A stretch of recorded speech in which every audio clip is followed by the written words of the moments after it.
Hello everyone. I've been mostly busy on my Swedish channel Light at the Center, but will start recording more videos in English. And today I'm gonna present to you a presentation that I held in Sweden in several cities live, and I really wanted to share it in English as well. So today I'm gonna present it like this, so you all can take part of it. I hope that you enjoy.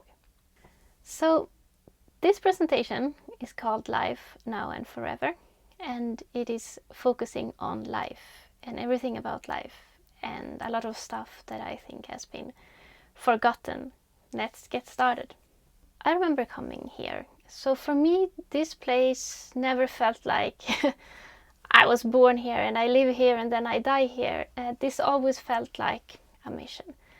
And because I remember, I never lost sight of that memory. And this, I know many people feel very strange and fascinating. For me, it feels like the most normal of things. I can't even imagine actually how it would be to not remember. And that was one of the things that actually puzzled me when I came here. I couldn't believe that no one remembered where they were from or what they were doing here. So when I came here, I was presented to Earth.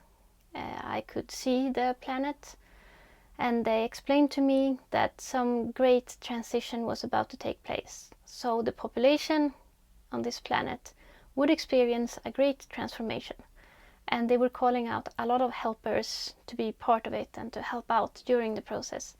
And this was quite an event. I was calling a popcorn event. Everyone up there is watching, and that is because it's really unusual, because normally you would just live out your life sort of in a normal fashion, but now it will be like you're waking up while you're still living. It would be like a science fiction event almost. So the question was simple: would you like to come down and help humanity through their transition? And I got a sense impression of what that would mean, which means I of course don't see all the physical details because it's not translated when you are up there. You don't see things, you don't view things the same way as you view them when you're here. So the way I was presented it, I could feel what it would mean for the people down there to go through this. I would feel how it would be once all this took place and how it will feel afterwards and what it all entailed. So I said yes, I want to go there. And this is nothing unusual because I love to jump down on missions like this. So I had many previous missions behind me, and this was just another mission. So I said yes, I wanted to help out. And this is interesting because what happens when you say that, no, you never land physically on a planet. You don't do that. That they only do in movies. What happens is that you go down to a particular dimension. So once you make such a decision, it's almost like you get a blackout. You can't fully be conscious, and you kind of experience waking up where you decided to go, like you would wake up in a dream. So I woke up here, so to speak, or I actually I traveled quite many times to get used to the body and all of this. I noticed that no one could actually hear me communicate with them or anything when I was in this small body.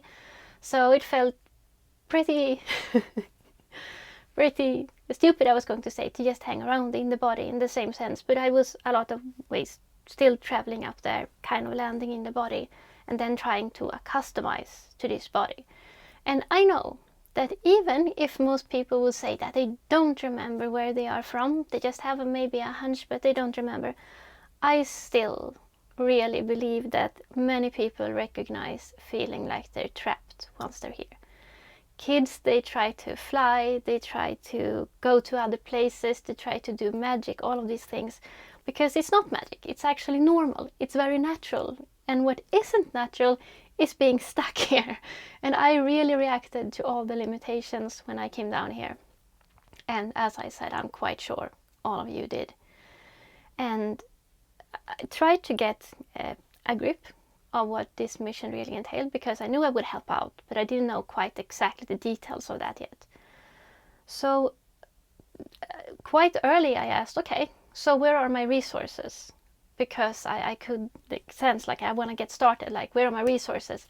And they said, you won't have any. Like I said, what? You can't have your tools, you can't do your normal stuff. And I started to feel this very common feeling down here of despair. Because then I asked, where is my team? Like, where is everybody? And it's not, they're spread out all over this place. And I said, what? They're spread out all over this place. They're like spread out in all of the countries in this world. And at the end of the cycle, and I will come to that, at the end of the cycle, you will start getting together. You will meet up and you will join forces and you will do this. I was like, great. So right now I am alone. And what exactly is the purpose of this mission? And I was kind of like ready to fight the bad guys and do stuff like that. And they said, well, you see, humans. And I got the perception I saw a human. I thought it was a monster. Hear me out, it was like a big blur was coming towards me. And I really believed it was something bad that we obviously had to save humanity from. And they said, no, you don't understand. That is your brothers and sisters. That's the state they're in.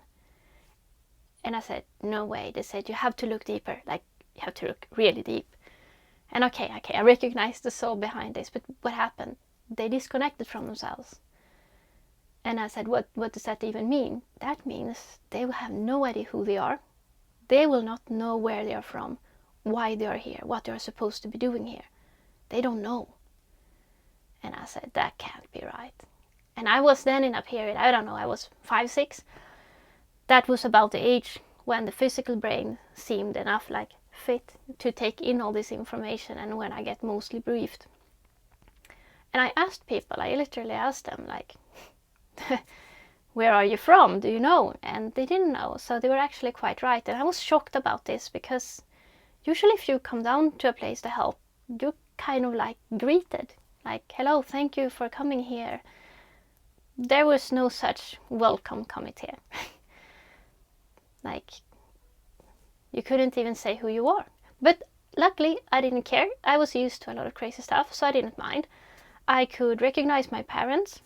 I knew my mother from previous missions. And it was very cool in the sense because she was always well connected as well. So she could kind of get where I was coming from. But I could see her and what she'd done before.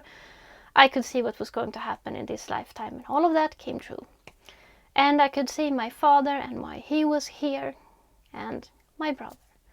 So I just said it very straight because I kind of quickly got the idea that everyone here was acting very weird.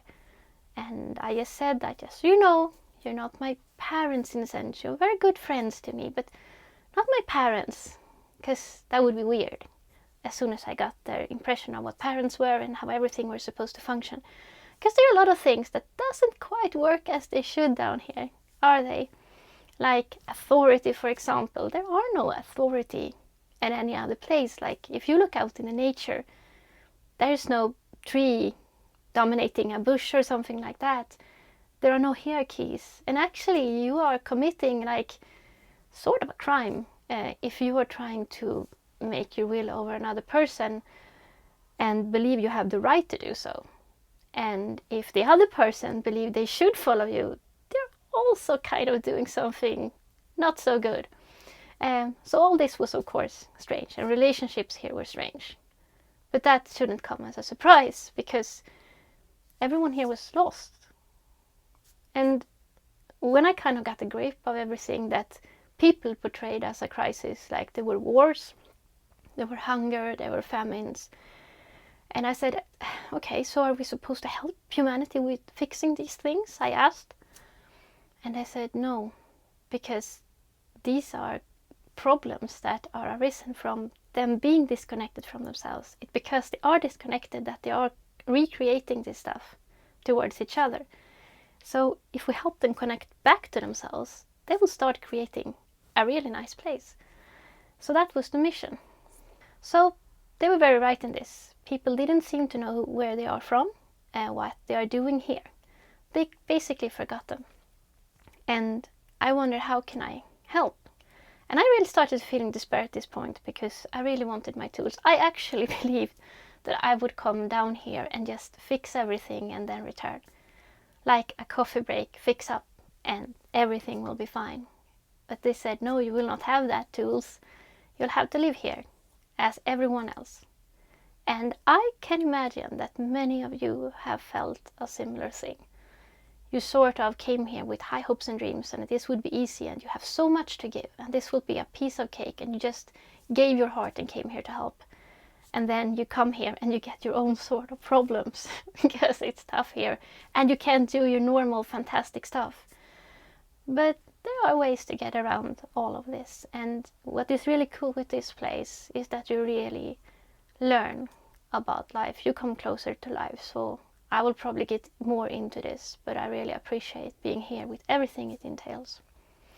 So there was not going to be any magnificent fights or anything. They just said, look, here is a human, and this is the fog that is all around them.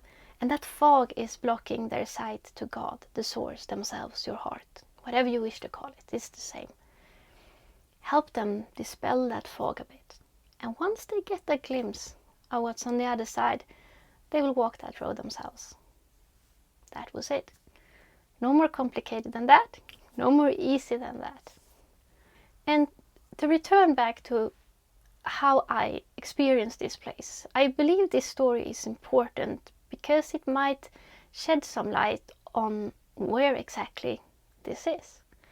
I never really considered this like a planet. As I said before, you always go down to a dimension. You never actually go to the planet, like you land on the physical ground of like a physical place. It's not like that. Forget the movies and forget the classic physics here or whatever people have in their mind is reality. Reality doesn't work like that. So it's more like dimensions, and forget about linear time and all of that. More think of it like state of being. And this state of being is actually connected to what is here, the physical brain. So here, when everything is very limited, you kind of use like a little part of the brain. And when you develop yourself or whatever, you kind of open up to the rest of the universe. And that's actually what facilitates things like traveling and expanding beyond this state of being. However, you come here, and this is how I perceive this place. I perceived it to be the third sub-state of a nightmare state. And what exactly did I mean when I perceived that? I meant by that I felt that this was like a third sub-dimension level of illusion from an already bad state, which is pretty bad. And I kind of felt like I was thrown into a big well, a dark, deep, deep well. And I was kind of waving, hello guys, this is not fun, get me out of here. That was how I felt. And mind you, I was born in the 80s. Things weren't too bad. I guess it depended on where you were living, of course. I grew up in Sweden, but things were pretty okay still. We still had music and dance, kind of know what I mean. There were creativity, there were laughter. But for me it felt horrible. So I felt the limitations here. I actually tried to do everything I knew how to actually travel away from here. And I asked people, excuse me, how do you get away from this place? Because I literally tried everything. And I mean trying to create dimensions to reach out of here, which is normal, not magical, but normal. But I couldn't. And I asked, do you have like a central station, like any place here where you connect to the rest of everyone up there? Or do you just live in your little bubble? And of course they didn't know what I was talking about. They probably think I was crazy. I didn't care. I myself felt I was in an asylum, so I just think, okay, this is gonna be the kind of answers I have to get used to. And they told me from up there also, Susan, just remain your sanity when you are here. Don't watch what humans are doing, watch nature, watch the animals. And I'm sure many of you who listened here pretty much felt the same when you were growing up. You felt way more calmer when you were in nature and with animals than you did around humans. And no, it shouldn't feel like that, but it kind of gives us a bit of a clue of what we have to do here. And yeah, So I was reacting to the limitations. I was trying to understand time. I didn't get that at all. I didn't understand. I kind of got that people won't listen to me when I'm this short, and they will kind of listen to me when I get older, but I couldn't really figure out why. And it's just a lot of confusion. And people believed they were going to die and stuff like that, and it made no sense. I asked them about God. They told me about someone being nailed to a cross, and there was blood and there was pain, and I literally thought I was in hell when I listened to that. I mean, God, no, that's the mention of you. Why you think it's torture and pain? I don't get it. And no, you don't die. Why would you ever imagine? Okay, you would believe you were disappearing from this place because you don't remember where you come from, and you kind of only perceive this, and you see people come and go here, so it would make sense that you feel that you were kind of dying. But all I mostly see is when all the people die, they get sleepy, they get tired. Just like what you feel when you are tired during night. And then you close your eyes and you fall asleep, and you don't know where you go. And you're not afraid of going to sleep. And then you wake up and you hear again. But guess what? You're not disappearing when you fall asleep either. You are in other places. In other places, you are always conscious. You're always alive. See this like an avatar. I didn't care so much about this body when I came here. I remember being very ill. And I believe it also had to do with, well, the kind of stuff that they want to put into your body, especially in already from little children, so that they will be healthy, whatever. So when I saw this madness, I said, how can you question, how can you even be surprised that I'm ill, considering what you're putting into my body? You have to be crazy. But I didn't care, and I guess I could cleanse my body as I wished. So I wasn't kind of bothered with it, but I thought it was kind of silly. Like, what would you imagine? It's not a mystery why you get ill. Just look at what you're doing. So, and no one should be too attached. I mean, you should love the physical body you're in, but you're not this body. And I think most people know this in theory, but you need to know it for real. And one of the great ways to stop identifying with your body so much is to stop identifying other people as their bodies. Because I've had people coming up to me, oh, Susan, I know in theory that I am immortal and I will continue after this, but I don't feel like it. I'm still afraid of dying. I'm still afraid of all of that stuff. And I said, it's very easy, because you're trying to perceive yourself as immortal, but you see everyone else around you as mortal beings. And it's like, am I? Sure. I mean, when you walk around, don't you see old people? And they are different from young people? Halfway to the grave, just a little babe starting to walk. You constantly think about it, and that's your perception, and then you will feel the same. That's not strange. If you want to feel immortal, you have to start looking at people in another light. You have to look deeper. You have to laugh when you see them. You have to recognize that, oh, great seeing you. I remember when you were way up there and had 8 arms and legs. I don't know. Because everyone has such a past. Everyone is so old, if I would ever speak in time. But I would not speak in time. It doesn't work like that. Everyone's always existing. There's no such thing as disappearing and dying. Nothing in life does that. Hence the word life. So, whatever you want to feel, you need to see that in other people as well. It goes for anything. If you are afraid of speaking your mind, if you're afraid of standing on stage and expressing yourself because you feel other people are judging you, it is because you have judged other people. And I actually had someone come up to me and say, no, it's not true. I would never judge other people. But look, Susan, you see that person walking over there? That's a typical person who are judging people.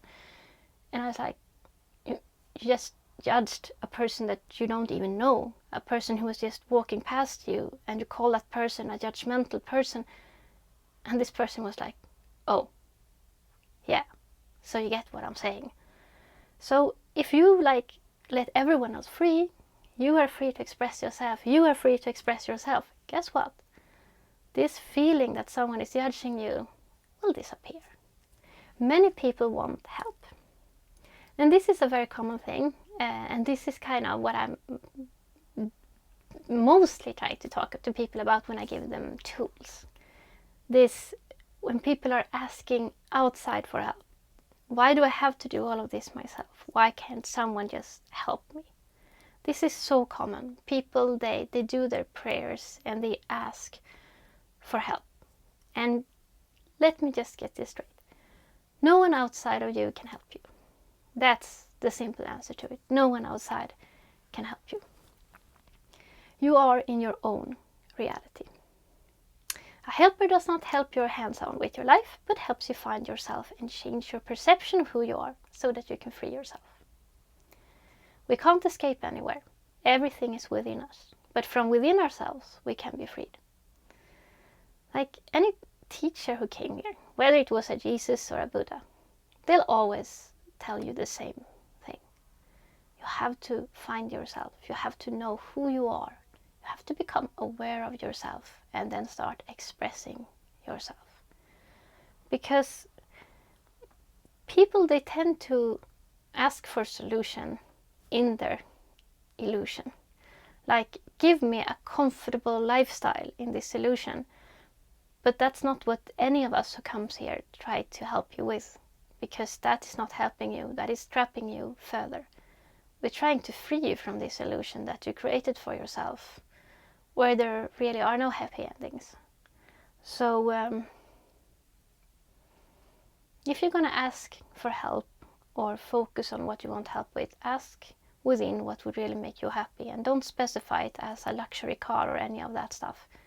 Just be open for the help that comes and let everything heal.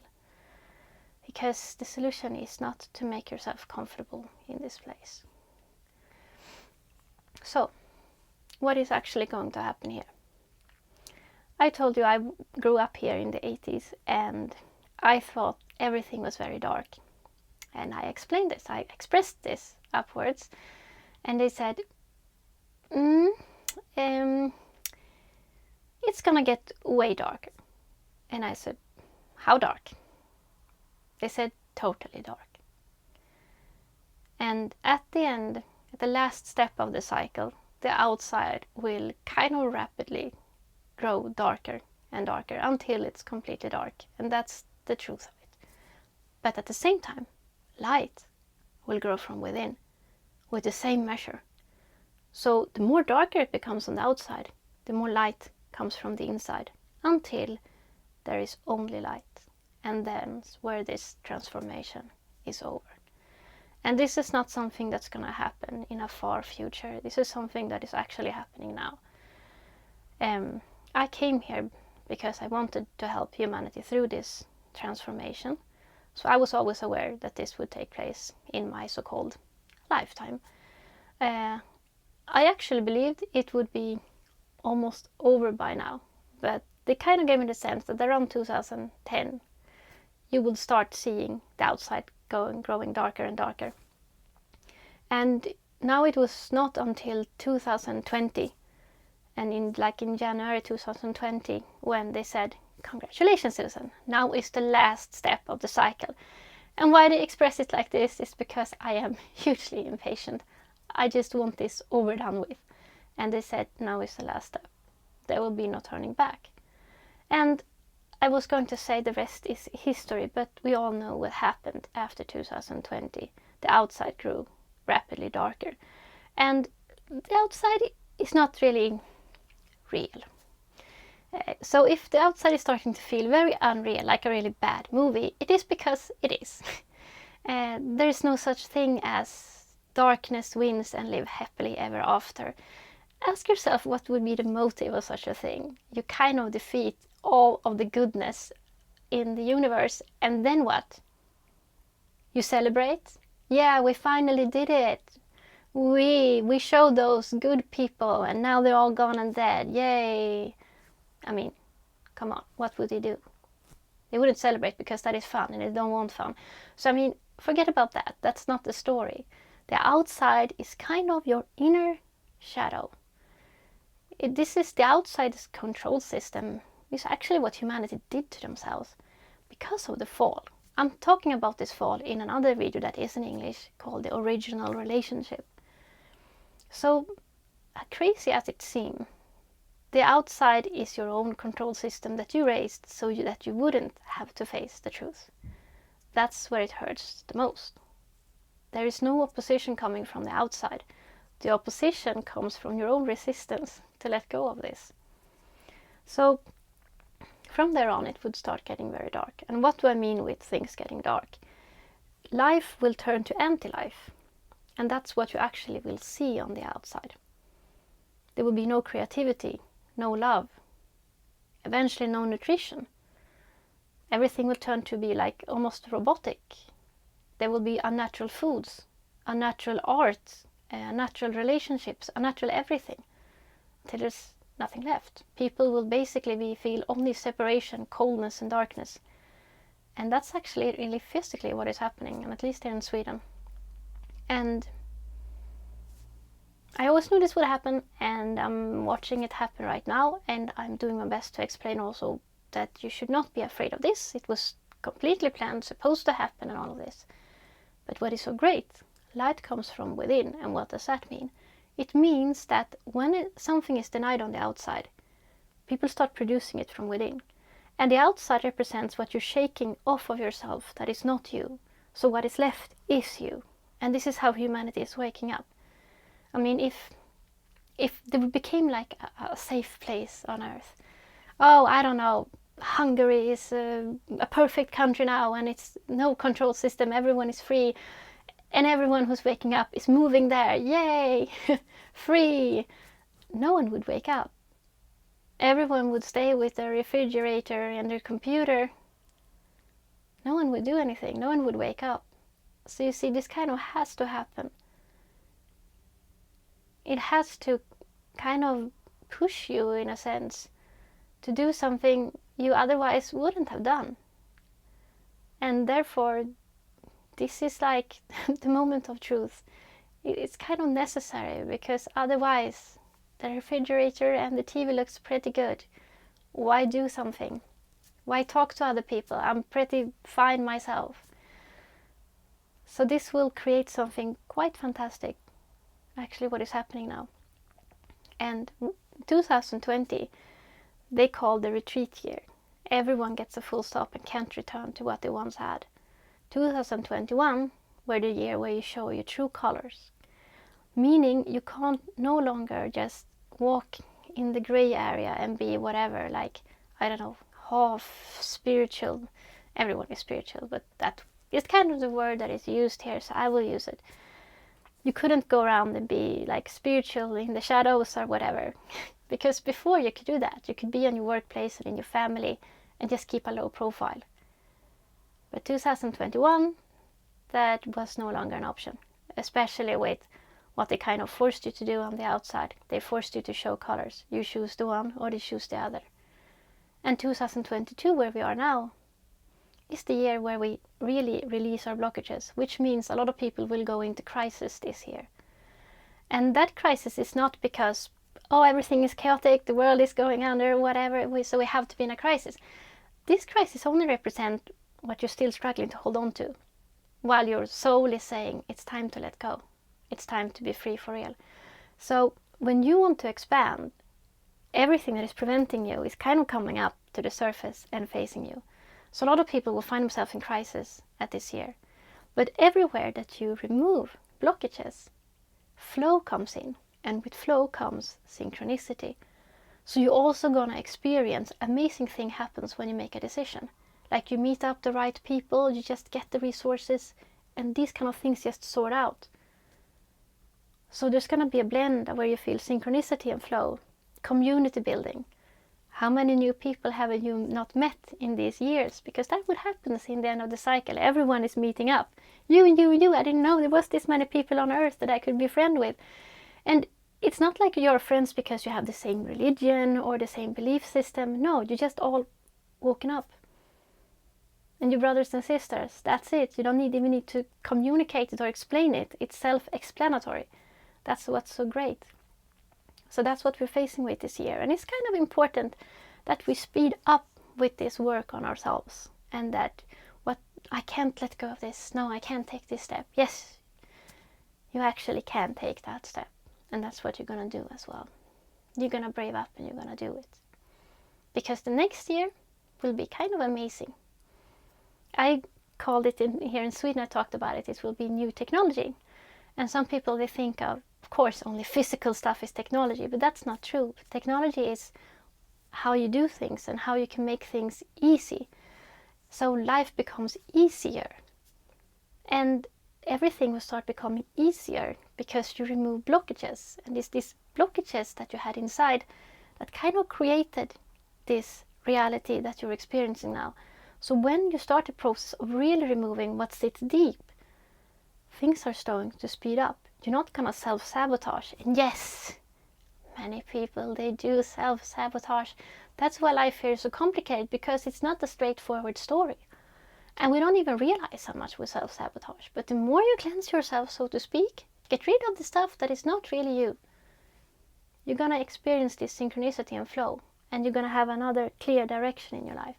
So next year will be kind of fun. A lot of things will happen. And I will talk more about next year in detail in coming videos. Be sure. You're gonna notice when the process is over. The process is gonna be over when everyone's made their choices. And when everyone's made their choices, the outside's gonna be completely dark and everyone else has gone through this process expressing only light from within. And then starts the rebuilding phase. And this, I kind of imagine the rebuilding phase like planting seeds in a garden. And they asked me early on, Susan, do you want to remain here for that phase as well? And I said, no, I'm not a gardener. I would probably seek action and continue. And said, well, you can always make a choice later. So I haven't maybe completely made up my mind. I think I'm going to continue once the transformation is over.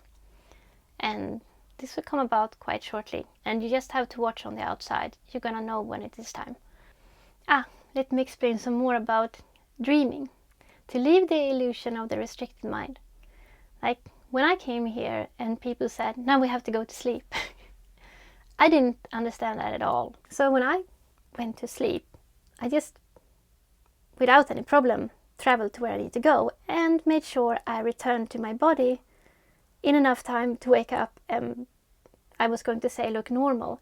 Sometimes I even just stood up, looked in the mirror and said, I'm going to that place. And don't remember anything more, and then waking up in bed. And I just travel freely, and this is what you do. But the problem is that when you wake up again, you're back using this little part of your conscious you. So when you try to remember a dream, you can't really connect that dream to this reality because there's no conscious connection between these areas. But if you wake up, you can utilize everything and come and go as you wish. And you're not stuck here either. But that's the problem. That from so many people, they wake up and they said, I had a dream. It was really weird and I can't really make sense of it here. And yet you felt it as very real when you were there. And it was real. And now you're back here. So take your dreams serious, guys. Because they are. Yeah. Another picture to explain what I'm trying to say here. We are using a small part of our mind, which creates the framework of our reality.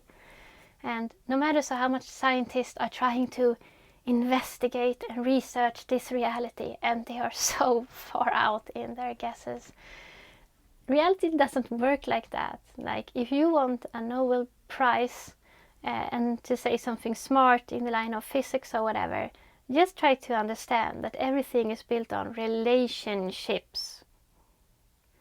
You're going to solve a lot of unsolvable questions that the scientists can't answer.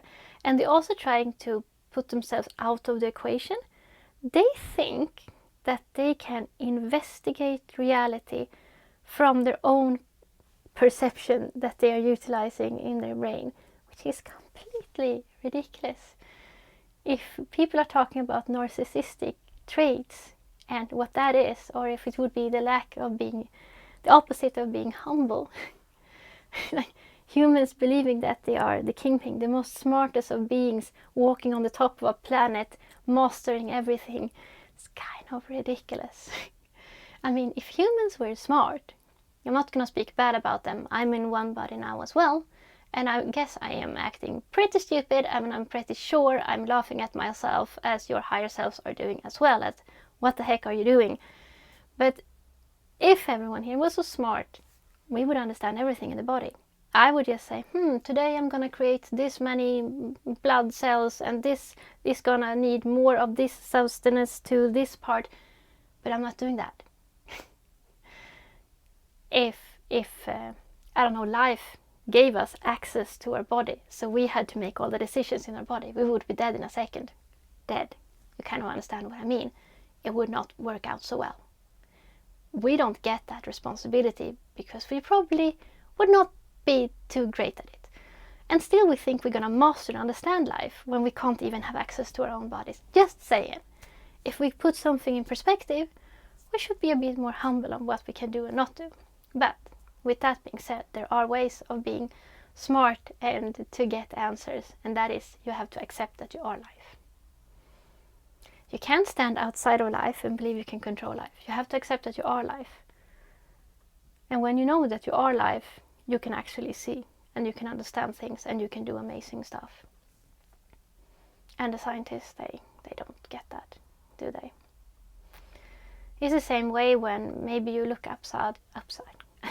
You look up and you're trying to watch for ships, and I have to have my own space rocket or whatever to go to the further space.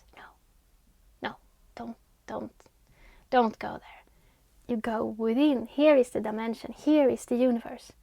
You open up this and you go from within. That's how you get there. It's not what anyone here has told you.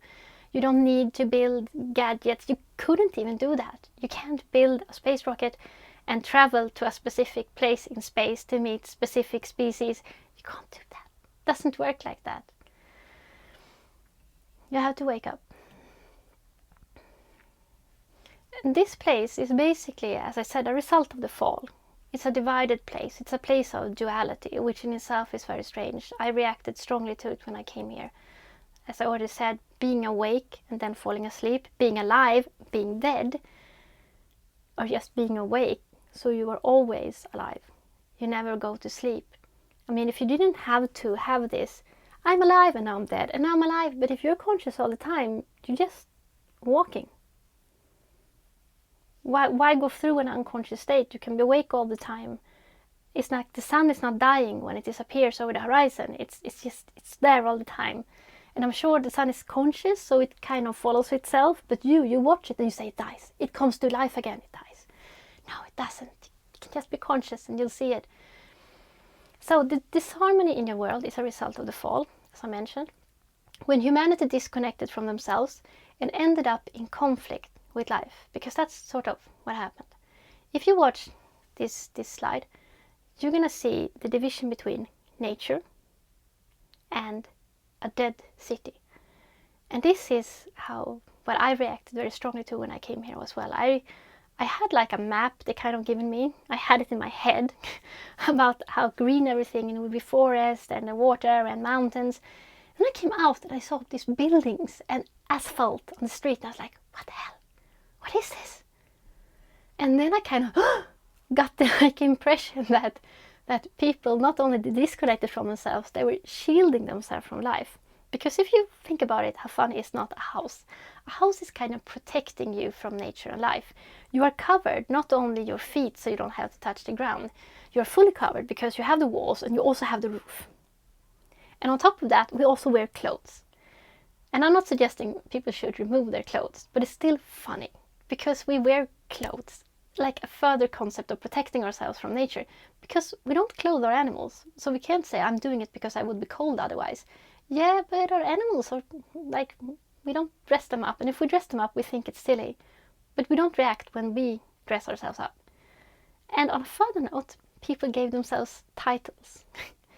And that's another way of distancing yourself from reality. Because if I would go outside and if I would dress up a tree and give it a title and said, well, you, great news, great pine tree, you will now be the master of that oak. I would create havoc in nature. Nature would fall in a week. Like, you will have more privileges than this poor flower over here. I would wreck everything in nature, right? because there are no hierarchies. So when people put titles on themselves and they complement that with their kind of clothes, it all becomes weird. Just do that on your bulldog, and you put clothes and you give him a title, Sir Francis Bulldog the Third. We're gonna laugh if we do that, but we don't laugh when we do it on ourselves, and I can't imagine why. So if you look at this picture again, what's the problem? The dead city. The city is not creating anything. It's like a parasite. It has to consume life, kill the life, in order to create deadness. But life is always reproducing more life, always creating. And the life state is the state you are supposed to be living in. Then there's flow in your life and you never have lack. But the problem is, many people live in the city state of being.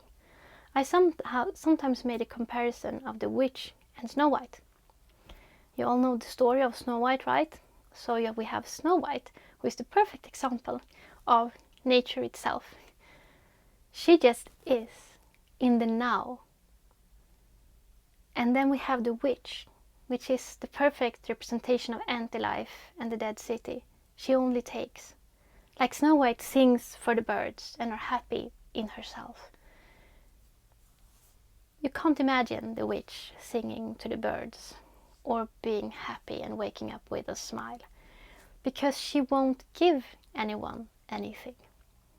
And this is the greatest, I think, division and duality concept that really I wish for everyone to know.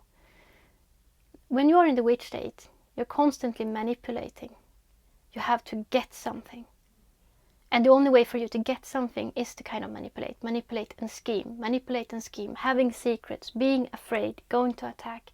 Snow White does none of that.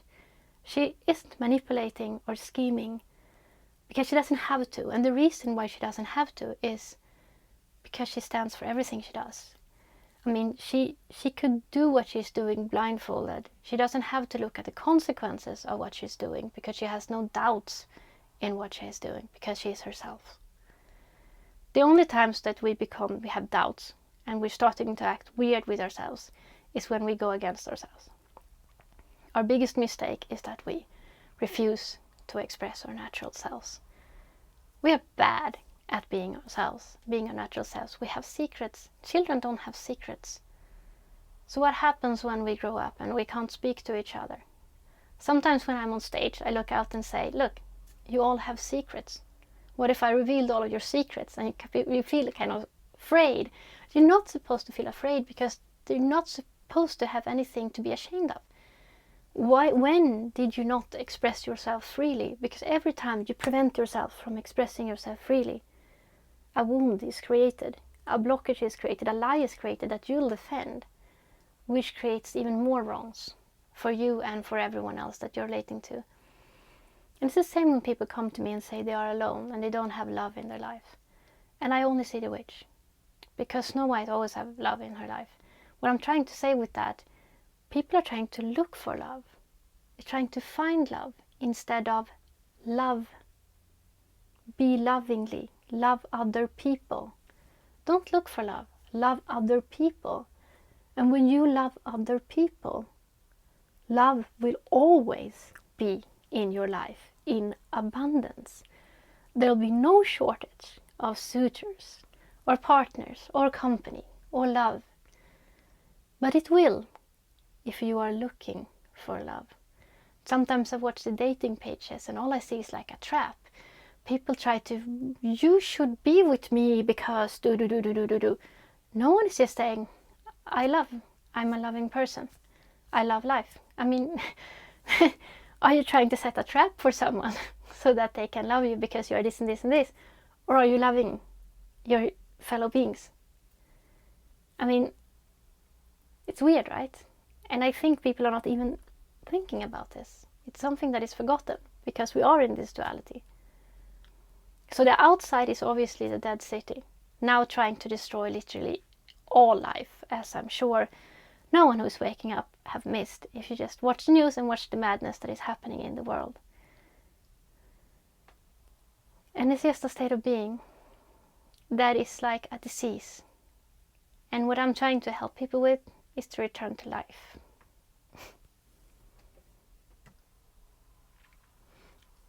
Disharmony opposes harmony in the same way harmony opposes disharmony. As certain as nature would spread and grow life, the unnatural seeks to cut it down and raise its lifeless creations. Your false self uses life as a resource to break down in order to raise its own anti-life system. The same stuff that I've been telling you about. And I really advise you to just meditate on this and go in this, because it's the same as the example of the city and nature. It's the same as you are the Snow White or the witch. And everything you trying to do to advance your city self, your anti-life self, will always be on the expense of other people. This is the duality that I'm trying to explain as well. Here there is a duality. What I talked about being awake and being asleep. Life or death. Day and night. Light and darkness. Conscious and unconscious. Within and without.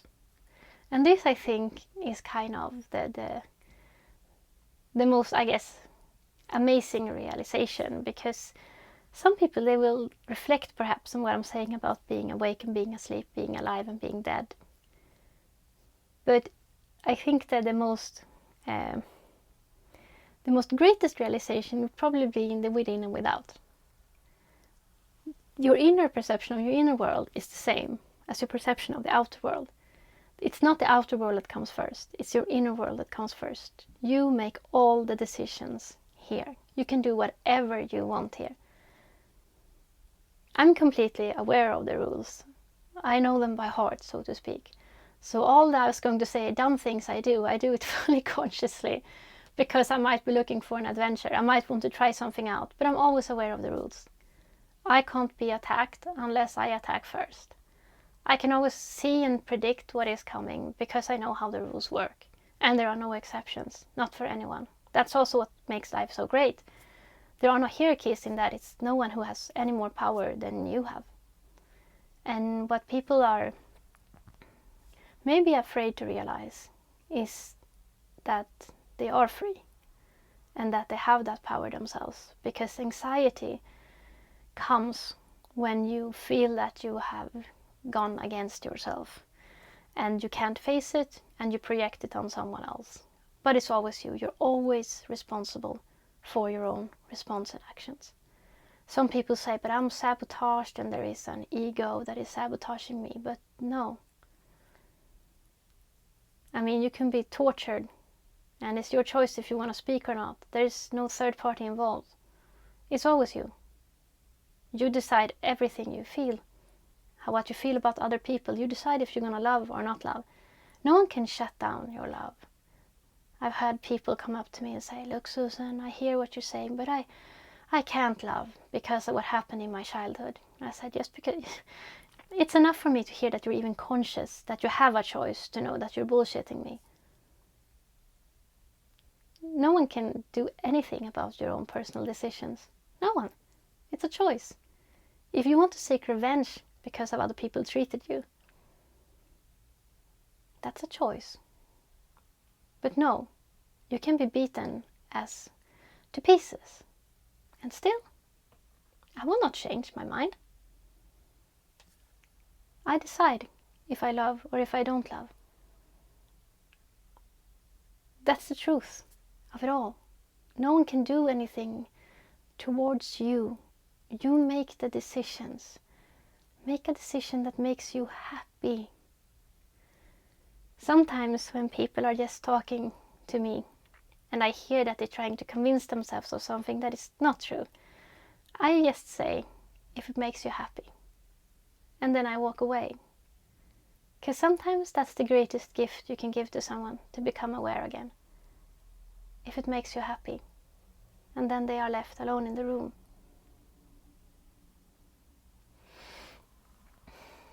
Let's continue.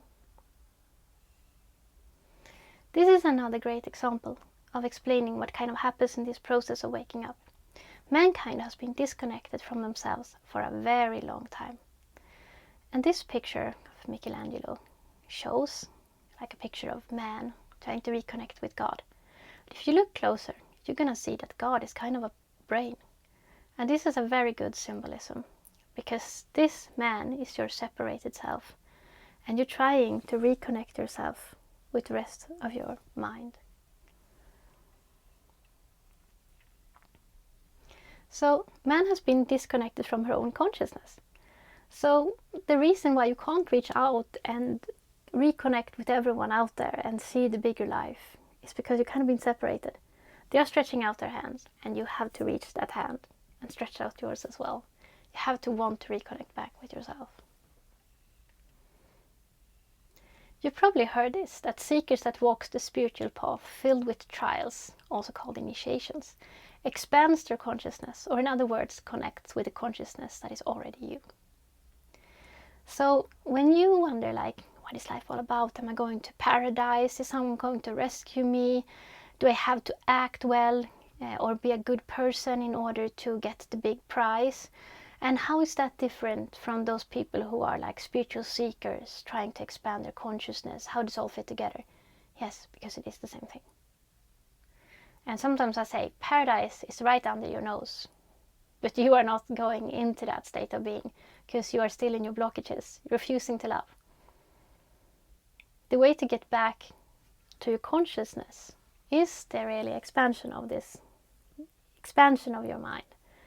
And the way to reach this expansion of mind is not by really reading books. I think I have that as in a slide as well.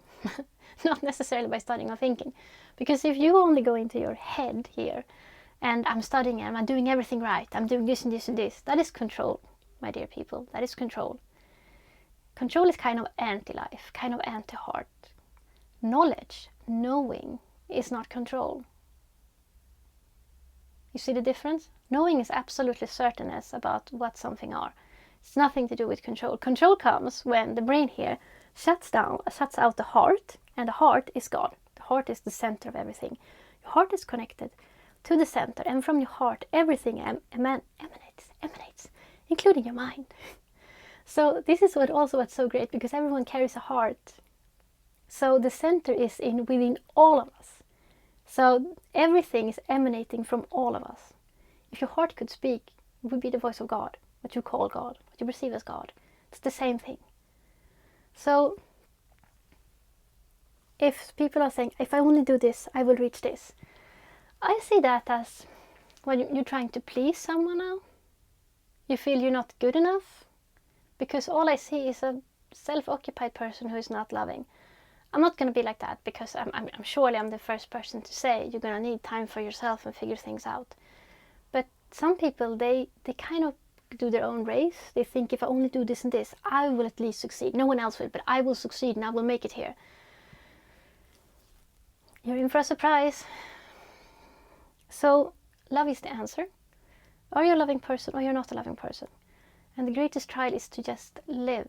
Because what happened with all this place is that you disconnected from yourself, and now you have to figure out how to mend all the pieces, because everyone is you. If you hit someone in the head, you can say that that's another person, it's not me, so I'm fine with it. Or maybe you feel like, oh, maybe it's a bad thing to do. My consciousness is telling it's not so good to hit that person in the head. Yeah, and you know why? Because that other person is you. So if you hit yourself in the head, that's obviously not a good thing. It's not a good thing for the victim, and it's not a good thing for the perpetrator either. No one is in a good state, right? So eventually, in some life, you will meet and get together, and then it's peace. Because that's harmony, that's balance. If your body was fighting, you would not be living, so to speak. And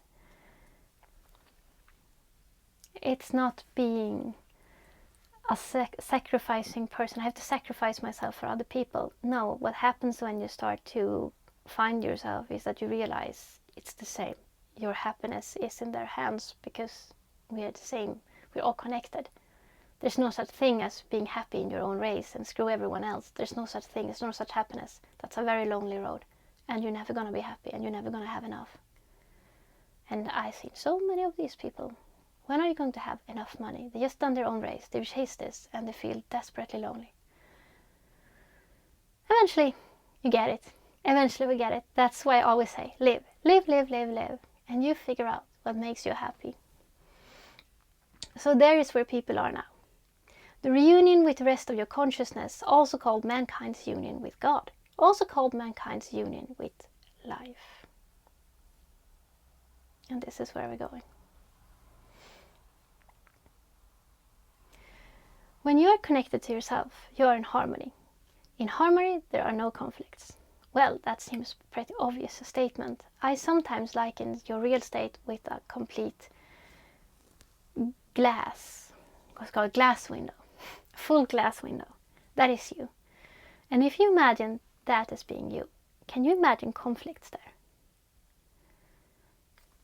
No, you can't, because I'm a oneness. I'm the whole of the glass. So no, for there to be conflict, there has to be a division so I can conflict with someone. But when I'm full, I'm full. There's no conflict, right? There's no conflict. There's only harmony. But then we had the fall and the separation.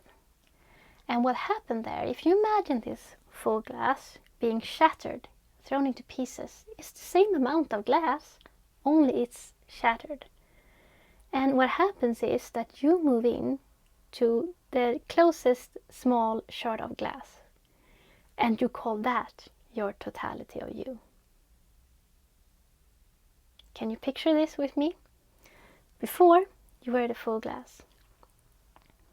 This glass is smashed into millions of pieces, and you become disoriented, and you move into the smallest, closest shard of glass that you see, and you call this your full glass now. Only you're missing the rest of the 99.99% of you. How are you going to live in this state? How are you going to relate to the rest of you when you now believe these other pieces are not you? You are this piece. Will you be afraid of your sisters and brothers? Many are. I am only this small piece, and there are billions of other pieces. I have to make myself a comfortable life, and I have to protect myself from the other pieces. And some, they become so scared, so they become the Amazon company, expanding over everyone else. Now I feel safe. But when you expand to feel safe in this shard of glass, you're destroying the rest of you. You're creating havoc in your totality of life. And when you are here and you're looking for answers, how are you going to find these answers? The reason why you don't have all the answers is because you shut yourself off from everyone else. Together we know everything. Apart, we have to find knowledge. So I go and talk with everyone. And I study with them, and we share knowledge, right? You share knowledge, you're getting in contact with yourself. When you're getting to know other people, you're actually getting to know yourself. And there are so many interesting comparisons to do what happens in the psyche of a man when they believe they are a shard of glass, and how they act towards life, because that's the life we're living here. People are in the shards of glass. So when people come and say, I want to wake up, I want to do this and this, and I'm thinking, I'm like, do you know how much you have to give up? You're not giving up anything really, but you will experience it as you're giving something up. Because you have to let go of that cozy little shard of glass that you called your home. And you have to wake up to the real you. That's why many people feel enormous losses in their lives when they start to wake up. They have to sacrifice romantic love, they have to sacrifice wealth, whatever. That's a good sign. That's not punishment, that's a good sign. Because what you value is not actually of any value, but we feel like it has real value here. Because you will feel that money here has an enormous value. And you will also feel that money equals freedom. And if you feel that money equals freedom, you are really stuck here. Because freedom actually comes from self-fulfillment. That you come here and you do the work you came here to do. You are fulfilled, you're truly expressing yourself as yourself. If we get sidetracked in that and we have another God, so to speak, another solution, that is not ourselves. We become trapped here. So the separation made you a stranger to yourself and to life. You started to identify as a shard of glass and began to live your life with those limitations. You forgot yourself, obviously. Endless questions, lack of knowledge. As a result, You don't know who you are. Of course, people have questions. War, divisions, enemies, all completely impossible when you are the full glass. Misunderstanding, fear, separateness, distress, chaos, attack, loneliness, doubt, being lost. I remember lifetimes. I have many memories of war, actually. And in one particular life, I was sort of governing a little village, had the army there, and so I was kind of in charge of what we would do to protect ourselves in the kind of army situation. And there was another sort of mini kingdom, they were not so big at that time, over the hill. And we had no real relations, but because we didn't have that, we become very suspicious of each other. That's kind of what happens. If you're not friend with someone, and if you don't know someone, there's a very likely chance that you'll think that they can be a threat to you. This is some unknown territory, might be a threat. So I woke up every day thinking that next sunrise, they're probably going to attack us. It's just a matter of time. If we don't attack first, they're going to attack us. And they were kind of reasoning the same. We were not enemies or anything, but the mindset were always there. They're probably going to attack us. So if I don't attack them, the only thing that's going to happen is that we're going to be ambushed. They're going to attack first. So this thought killed me. I couldn't live with this fear of being attacked every morning, and it's going to be on me that the whole city is attacked, and I have to be proactive. So we went to attack first. And of course, this is stupid. This is nonsensical. That's how psychology works. That's how the mind works when you live in fear. Instead of getting to know the other person, we are afraid what is unknown because we kind of judge it as something separate as ourselves, instead of letting down our guard and get close to it. Because no one wants wars. It sucks. Remember, nothing substantial or real stands between you and everything else, God life. But you have to discover it for yourself. Self-fulfillment brings you into the totality of life. What do I mean by that? Well, the shards of glass are separated by nothing. Air. They can just kind of puzzle themselves together. There's nothing real concrete that is separating them from themselves, apart from ideas in the head. And as I said, no one wants to be at war. No one wants this fight and struggle. The only way why people are struggling and trying to get something here is because they are afraid, really. And the whole warmongering thing going on in the world is really crazy, because from lifetimes of war, there is no one who wants war. And I usually say that when people say, the Russians gonna attack and stuff like that. I always say, I was actually in the military, in the educational section. I said well, do you have friends in Russia? Can we talk with someone there if they feel like they're gonna attack us? Because I'm just saying that if we went to the square in Moscow and asked a random citizen, like, Olga, are you planning on attacking Sweden anytime soon? What do you think she's going to respond? Do you think that, yes, I have been dreaming about invading another country? No one in the whole country is going to say, oh, I always had dreams of invading a country. Because why? Because we are not the Vikings anymore. People don't go to war with other countries. If I would have friends here, next week, let's take Norway. I'm just going to bring my utensils here in the kitchen and we go, we march. Or should we take the plane? I don't know. We should just invade a country. No one reasons like that. So who the heck is going to attack us? And then some people say, the military. No. The military are like mercenaries. They do what they have to do because they're getting paid. And I was in the military. There was no one there. And I saw all the international military. No one wanted to kill anyone. Actually, if you expressed any such wish that you wish to kill someone, you would not be allowed into the military, because it's kind of scary to have someone walking around with a gun who wishes to shoot people. So a normal person don't kill innocent people. They don't want to shoot anyone. Everyone I met there said that they preferred a mission where they just could, a natural disaster, and they could just help out the population. So no one wants war. They want to protect other people. And then we come to, great, protect people. From who? because no one wants to fight. So in the end, you're going to tell me there's one person, one political leader, who's going to instigate a war on a population? Are you insane? And people, they buy this. They pay their taxes. And they said, yes, we have to have military. Why? They are playing a killing game. They are making people who don't want to shoot at other people shoot at other people. And humanity needs to say, stop. We're not having it. It's insane. Why would I ever want to do this? I don't want to do this. So, in the asylum, time to wake up. No authorities. You don't have to obey anyone. Because no one's ever felt good about that. And when they feel that they have been fooled or lied to or let down by someone they trusted, you can't really blame the other person because you went against yourself. When people cross over to the other side, there's just one thing they always say. Why did I do that? Or, why didn't I do that?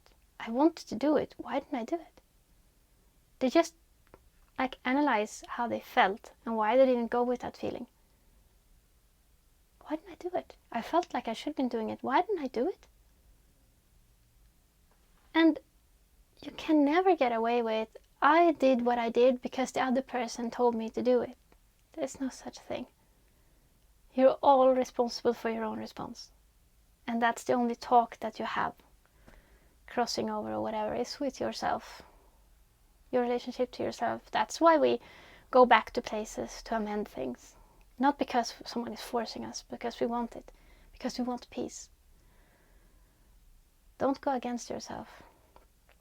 If you go against yourself today, it's not gonna be better tomorrow. And the more days that you go against yourself, the worse it's just gonna feel. It's the act of being able to be yourself every day, in every decision, where you don't deny yourself, but actually prove yourself. Where you actually express your genuine answer and not deny yourself. That's an art in itself. But that you will learn. That's what we come here. And it will feel perhaps crazy. I can't do that. I can't be myself. Yeah? What kind of people do we appreciate the most here? The fake ones? No. We try to spot them out. Even if we get afraid because we believe someone's going to spot us out, because we believe that we are not genuine ourselves either. But we do admire the genuine people, the personalities who seem to be genuine people who goes against everything and who are just themselves. So if that is what we admire, why not give that gift to ourselves and our brothers and sisters and be ourselves? Then we can all be cool. And the other question is, why would we not be ourselves? And for what purpose?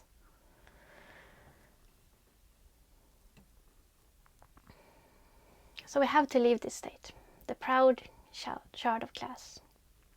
The conflict you encounter in life when you are a shard of glass.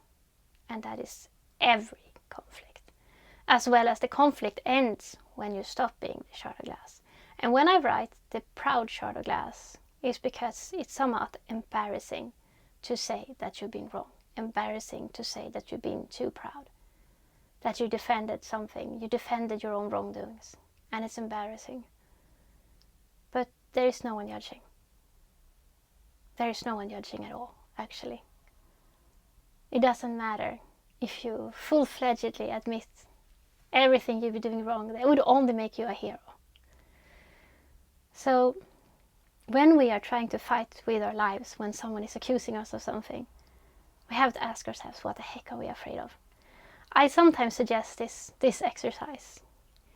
If you want to really wake up fast, the perfect way to do that is not to climb up alone on a mountain. Because alone, you can imagine yourself anything. I'm enlightened now.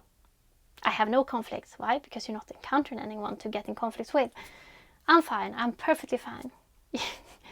I mean, the spiritual path has been described as a lonely one, but that doesn't mean that you have to be alone. You should not be alone. It's just a lonely path because you have to make the decisions by yourself. You can't lean on someone else to make it. You will automatically be separated from the crowd if the crowd is still here and you're kind of waking up. That doesn't mean you have to be alone. So if you really want to wake up fast, go and meet other people and feel where you have your blockages. Because most people, when they go out in a crowd, they are defending themselves. You're kind of walking like this. You're defending yourself in one way or another. How you walk, how you dress, you are maybe prepared what you're gonna say. If someone says something, you are prepared and you know how you're gonna respond. You are on the edge. You might as well take my sword and wear it here, because that's kind of how you feel. But make yourself a promise to walk into a crowd of people or a group of people with your hands like this. Your most vulnerable stance. Because I've been in war and you just don't expose this part of yourself. You can bleed out. But if you can do this and you say, I'm not gonna defend myself. You don't have to go out in a crowd and say it loud. Obviously people are gonna look at you and perhaps think, what's going on there? You just have to say it to yourself. I'm not gonna defend myself. That means no matter what people say, no matter what they do, you're not gonna be triggered to defend yourself. Sometimes we're defending ourselves even when we haven't even heard people out. We're just defending ourselves. I'm not gonna defend myself. I'm innocent. I don't judge. I don't attack other people, and I'm not gonna defend myself. So whatever you have to say to me, just say it, because I will take it and I will feel it, and I have nothing to hide.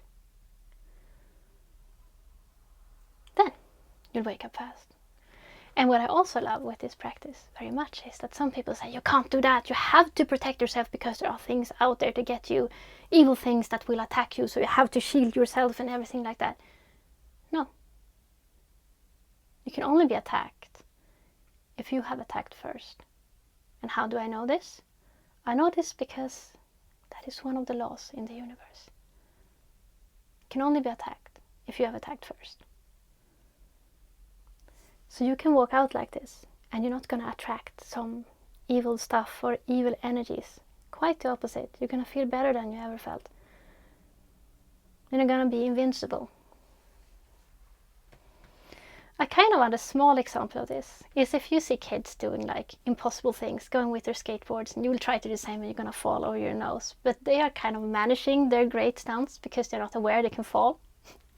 It's pretty much like that. They haven't attacked that I'm gonna fail, I'm gonna do this and this. They're just doing it.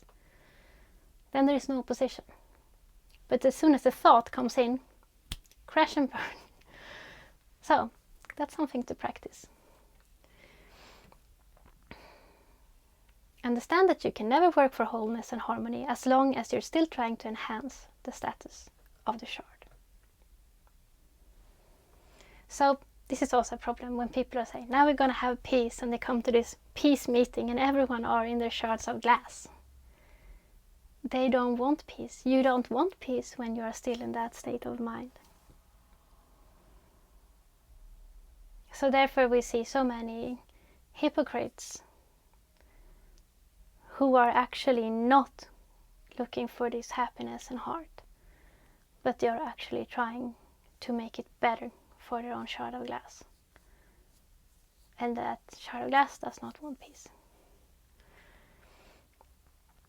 The shard of glass mentality can only expand by taking from someone else. The more a shard of glass expands, the more death follows. When you are in a state of separation and trying to live, you do not understand that you make everything worse. So when you are finding yourself stressed, and you're chasing after something because you have to do it, because you have to succeed, be aware that you're not only hurting yourself, you're actually hurting your surrounding. And I'm not saying this like you should feel bad, but you should know that no one gains from it. Absolutely no one. So what is this all about? Why am I here? The constant question we always return to. I like to start with by saying that prime reality is not a battle between good and evil. Because I sense this even without asking, that people see it's like a Star Wars movie, that evil battles with the good forces, and you have to identify and be the good force. Sorry. That's not how it works. Think about it like 3 principles.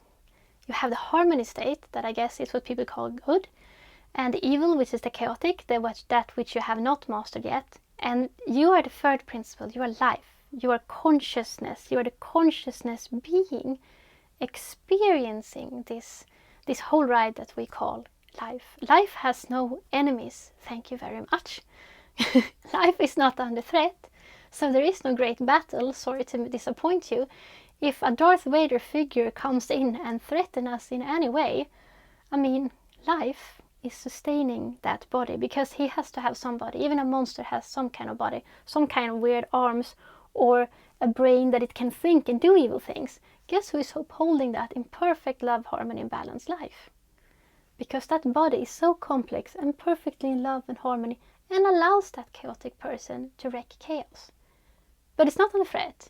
If it's, okay, Darth Vader, give up now, and short circuit it. Life is what sustains everything. This is all us. There is no enemy. But it's a fun idea, and I play along with it, because that's kind of what creates all these adventures and magic that is life. It's like a great movie. And, I mean, you're always starring in it. What could be better? But no, life is not under threat. And everyone is under the same laws. And no, the laws are not created by some kind of control freak up there. The laws is just what sustains us together. It's not someone bossing over anyone. It's just like what maintains harmony. Even the bad guy and the good guy, they all stand under the same laws. And look, there are no bad guys. No one is waking up in the morning and identifying as evil. Haha, I'm evil. What am I going to do today? Let's look at my chart here. Oh, I'm gonna attack the good people and make their life miserable. No one believes that. So just get that whole movie idea out of your head, because there are no one identifying as evil. So no, real reality is not a battle between good and evil, but you may perceive it like that, because evil is your encounter with your personal limitations and what you came here to learn.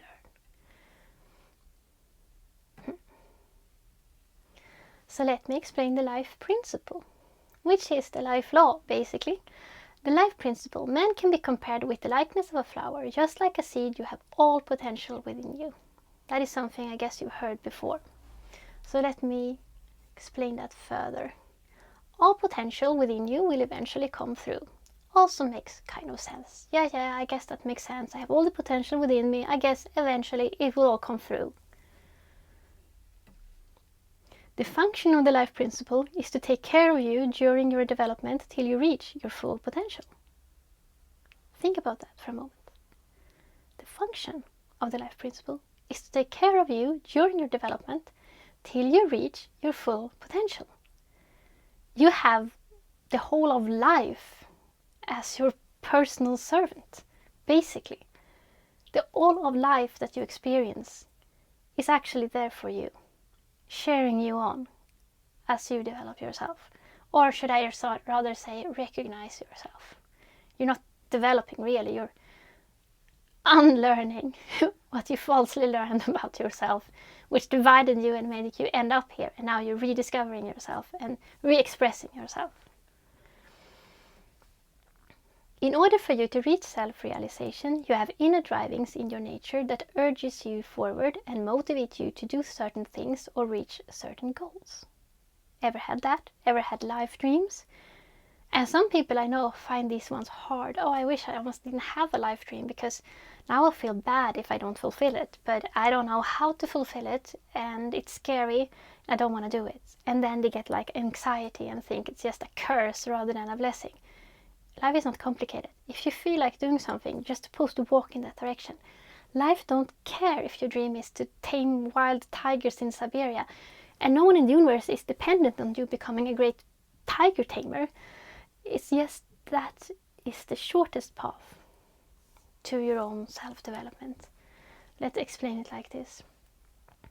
Along your life, you probably noticed this, you're going to meet challenges and obstacles. And that is not because this life sucks. It's because that obstacles that you encounter show where you have your blockages. The purpose of the challenges is that you have to use your inner potential to overcome them. And once you do, you manifest yourself. So basically, you come here to this life, you feel like you should be going in a certain direction, you have no idea why, or you feel that there's something within you want to express, whatever it is, something you gotta do, and you do it. And the reason why you feel like I have to be brave is because you feel like there's some kind of obstacle. So in order for you to overcome this, because you really want to do this, you have to overcome this obstacle. So in order to do that, you bring up your inner potential and you apply it to the problem. And once you apply your inner potential to the problem, it dissolves and you develop. It's like another flower seed or another sprout from the flower is coming forth. And it on and on it goes until you reached there. Until you reached there. This process continues till you are self-realized. All of your inner potential is manifested in the outer world. You have become the flower. And then you give rise to new seeds, and on it goes. Just like in the so-called Bible, when it says, the 6th day the humans were created, the 7th day the human God were created, the God human were created. Yeah, that's not what it says, I know that. It says the 7th day God sleeps or something like that, because you don't want to wake up, remember? In reality, it means that you then become the fully created being. So you give rise to new worlds, sort of, new life, and on it goes. The life principle binds you with life and makes it impossible for you not to participate in life. You can't vote out of life. No one and nothing can interfere with your life process, because all life is holy and your life process is holy. No one and nothing is allowed to interfere with the life process.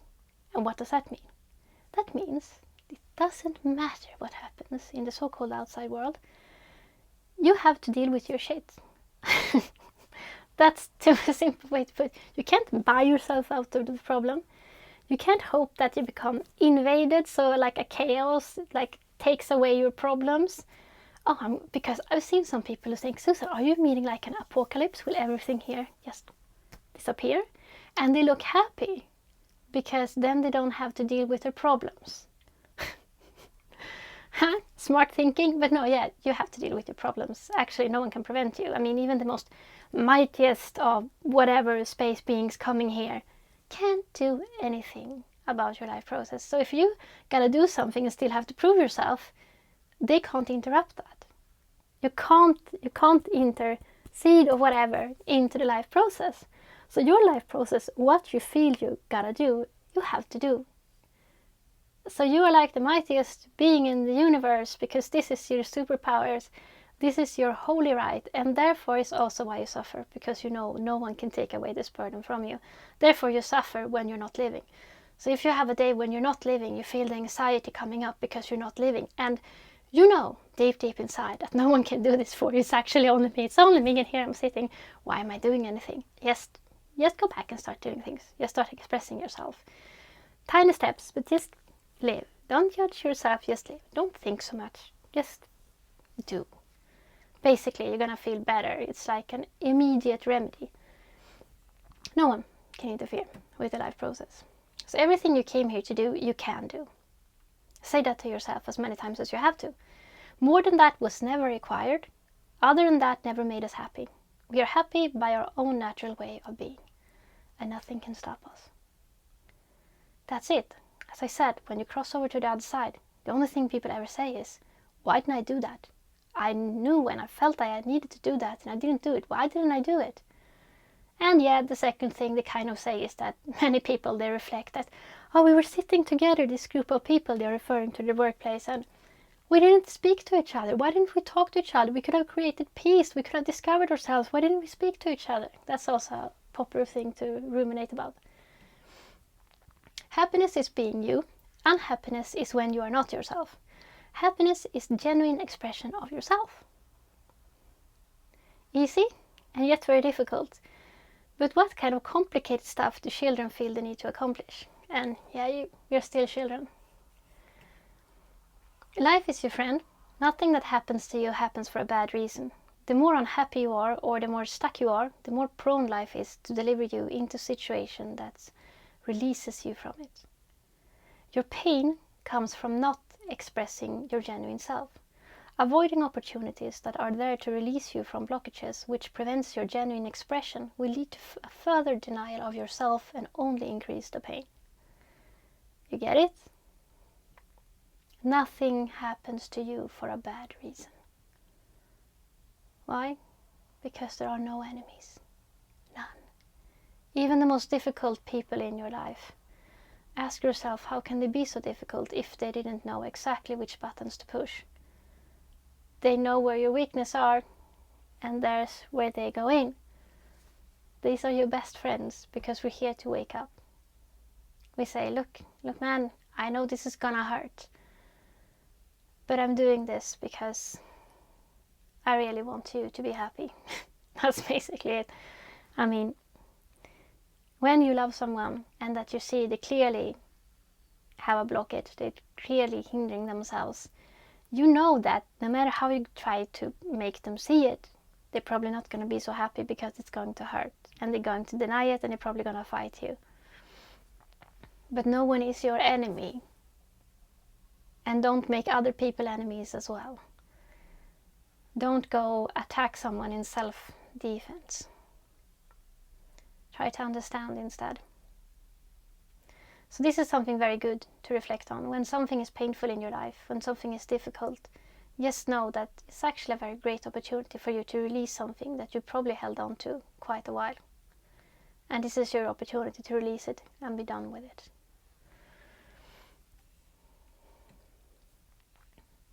How many people recognize themselves in this? As soon as I'm about to do something good and positive, I meet obstacles. Have you ever experienced this? You make a promise like, now I'm gonna do this and I'm gonna achieve this, and then comes the feedback, all the obstacles. And some say, oh, the good are always sabotaged. The good one people are always get sabotaged, right? No, that's not it. What happens is that when you express where you like to be, life responds like this. You are here and you say you want to be here. And life says, okay, so you are here now and you want to be here. The first thing I want to ask, why aren't you here already? There has to be a reason for why you aren't already here. So that's because of your blockages. So life hears you and say, oh, you want to be here? Great. Me fix goes inside of you and brings forth everything that is stopping you and puts it on the outside so that you can face it, so that you can deal with it, so you can reach here. When you express where you like to be, life brings to the surface the blockages you are carrying within that is preventing you from already being in that state. So what is within you now appears without as obstacles. So when we're saying someone is sabotaging, be aware that these were what was stopping you from reaching that state of goodness that you wanted to be in. That's kind of amazing, isn't it? And there are a really fast track if you want to be on the right path in your life. If you just want to I just want to fulfill my life purpose. I just want to be exactly where I'm supposed to be in life. Just do this exercise. All my exercises are easy. So easy but still hard. Because just say like this, I'm exactly where I'm supposed to be in life. I'm exactly where I'm supposed to be in life. Say that like an idiot, because in your head you know, no. I'm not in the workplace I want to be. I'm not in the relationship I want to be. I'm not living where I want to be. I'm surely not saying what I want to say.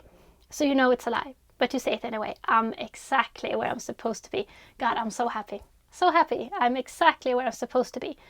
What happens then is that life gets kind of OCD and says, no, that's an incorrect statement. Incorrect statement. Has to be correct, has to be correct. So it grabs you and it puts you where that statement is accurate.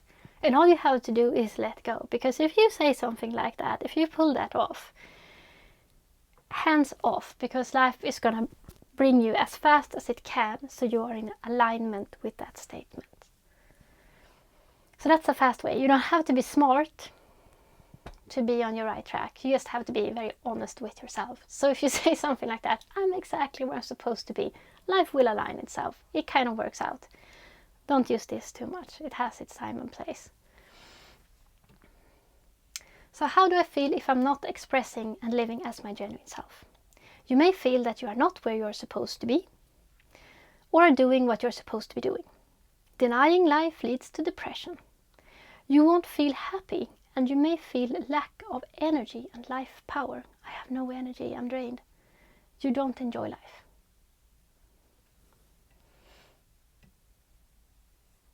And the life principle itself runs through chakra 3. And chakra 3 is like the overall life chakra. And as its basic core, you have your physical survival.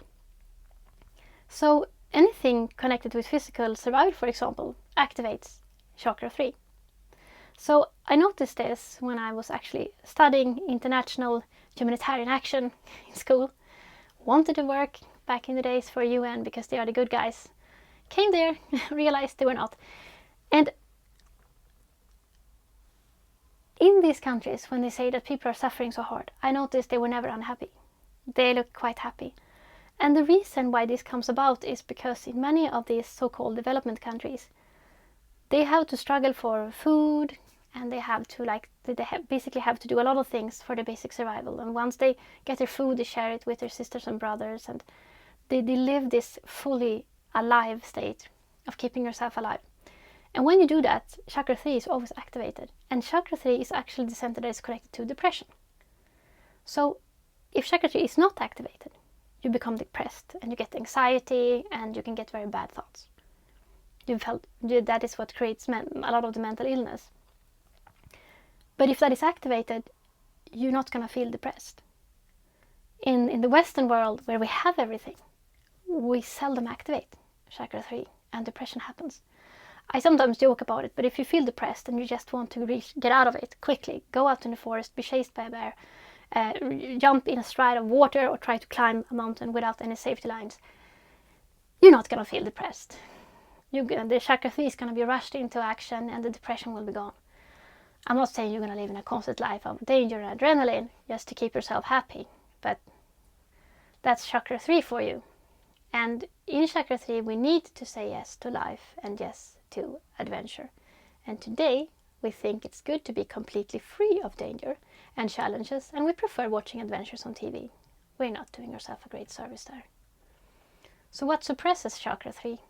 Lack of natural stimuli, not realizing your natural inner drives, a completely safe indoor environment, pick the food in the refrigerator, routine work, no challenge. Dangers are eliminated. The uncreative school years, the system and the rules we live by that are not logical and natural for the human being. Lack of purpose. Even when I came here, I said, well, back in the days you had a lot of religion and you were dedicated to stuff, and now you don't even have that. I mean, there's not really any purpose except, I don't know, go after money and career. And if you can't succeed doing that, then I guess life has no purpose. I mean, what a small box can life exist in? So, be aware. Be aware of going into this trap. I mean, in Sweden in particular, it's ridiculous. It's like, you have to be safe. Like, we have no dangerous animals. Like, everything here is super protected. Like, if you're going to do something, it's going to be super protected or it's not allowed. Here it's taken to extreme. You have to have safety in everything. You have to have so many agencies that reports like whatever you're connected to, and you're gonna, it's insane. You're super controlled. You can't do anything. And then in other countries, it's like, oh, help yourself. Like, so here it's taken to the extreme of extreme. But this is what you need to understand about energy. Energy needs to be in flow and needs to be released. And when you are constantly living, challenging yourself, overcoming obstacles, you live. So when you go after something, you meet challenges, you have a direction you want to continue in. Because if you're not following your life dream, I mean, you're still going to be able to wake up, of course. It's just going to take longer time. Because you're not going to be motivated to take on those challenges. But if you really have a dream, you're going to meet a lot of challenges and you want to achieve something, and it goes quicker. Be aware of energy when it's stagnant. If we avoid challenges, it leads to depression. And sometimes when we become depressed, we become more depressed because we stop doing things. We lose energy, so we do even less things. We try to distract ourselves with watching TV, and we feel even worse. So we have to get out of that to actually start living and just expressing your natural self. And of course, energy when it is abused. And then we have Satanism as an example. If we obey our inner obstacles, it leads to Satanism. And now some of you say, what? Yeah, that's pretty much what happened in Satanism. So when life faces you with obstacles, you do have a choice. You can face the obstacle and feel, great, yeah, I made it. I'm so proud of myself. Or you can kind of try to avoid it, you become afraid, and you become the middle picture, perhaps you're not really developing. Or you go the other way around and say, you win. You say, you win to the obstacles. I do anything you want. You win, you win, you win, until you become a little small worm. And that is the path of the Satanist. And they can never respect law or natural life because they completely deny themselves. Because the way of life is to overcome the obstacles, to be the light. But they are refusing that, so they create like their shadow or the blockages becomes their God, their imaginary God, which will only suppress them, and they wish to be suppressed, and then they wish to suppress other people, so to speak. And they think that the laws of God or laws of life is suppressing them. So they want absolute freedom, they say, without ever figuring out, my God, stupid person, come on, your body is life. You are life. You can't disconnect with life or say it's suppressing you when it's actually giving you life. You are life. You can't disconnect from it. But throughout my lifetimes, I've seen this happening so many times. Evil empire is rising, and they actually try to free themselves from life, hence the robots. But look, it doesn't work, guys. You can't continue living in a robot because it's not alive. So, believe me or not, this has been tried many times. It's failed many times. It will be tried again, and it will fail again. But that's more in another video. I can't even talk about them. It's so crazy.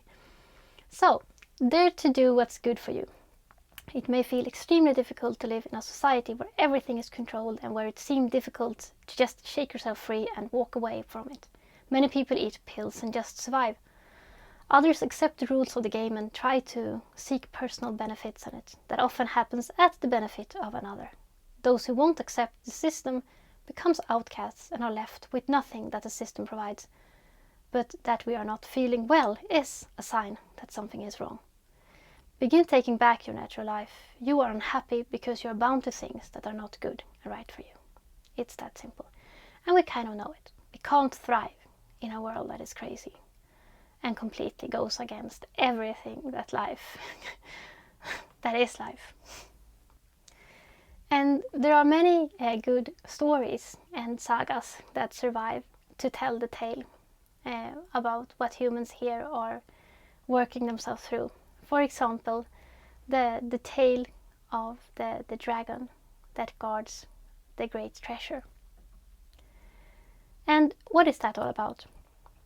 Because we know that you have to be a pure soul that has to enter the cage. And if you're a pure soul, then the dragon won't wake up and consume you. But if you come in there and you are tempted by the treasures, the dragon is guarding the treasure, it will wake up and it will consume you, devour you. What is this about? This represents your ego, like that is represented in all your sagas. The dragon is like your inner desire nature. And if you are awakening your own desires, represented by you taking the treasure, if you do that, you will be consumed by yourself, by your own desires, and that's why you fail. But if your desire nature is not awoken, there's nothing that can harm you, because you can only harm yourself. Remember what I said, you have to attack first. You go free. That's what the saga is trying to tell you. That's what makes it so great. So you only meet externally what exists internally. So that's one example of a saga. I will soon continue with another one. And what I also want to say about Your Life is an Adventure is, what are the kind of movies that you're always watching? I'm actually gonna go return to that previous slide again. You watch adventure movies. An adventure movie, who is the main character in an adventure movie? A lot of people are gonna say the hero, but the hero wouldn't exist if it wasn't for the bad guy. The hero would be just a plain villager eating raw potatoes in his village. He wouldn't do anything, and all the classic adventure stories starts the same. The hero is not doing anything, he's not accomplished, he's not brave, he's not nothing. Then this thing happens, and he faces one challenge after another, and every time he overcomes a small challenge, he becomes better. Not just a better sword fighter, he becomes a better person. And we watch these movies and we cheer him on. We want him to face obstacles. Not one guy with a sword, hundreds of people with a sword, and we're gonna watch him defeat it all and overcome everything. That's what makes us feel good. And some people say that we like to watch things that we can identify ourselves with. We're not watching a movie about someone having a spa treatment or a massage. We're not watching someone become completely safe and writing the right insurances. We don't like those movies. That would kind of be very depressing, wouldn't it? We want these kind of movies that tells us something about who we are, don't it? So let me give the example of another very popular saga, namely Lord of the Rings. And Lord of the Rings is another great example where some people think, yeah, that's a typical battle between good and evil. And once again, they see this Star Wars scene where you have a great army of the good forces versus the evil forces. But the Lord of the Rings reveals that it's not what life is all about. Because that story actually revolves around Frodo, who has the mission to carry this ring and to destroy it. And on all these pictures you see his fascination or his focus on this ring. And this whole big drama is about that ring. Even though all characters say that I can't take this ring because it will corrupt me, we see it in the elfen queen Galadriel, when she receives the ring and she says, I could be the greatest ruler. And then she kind of says, but I passed the test and I will remain Galadriel. So what is all of this about? This ring represents our ego, our big shadow, our greatest blockage. Because there's one small detail also I didn't mention in that adventure movie.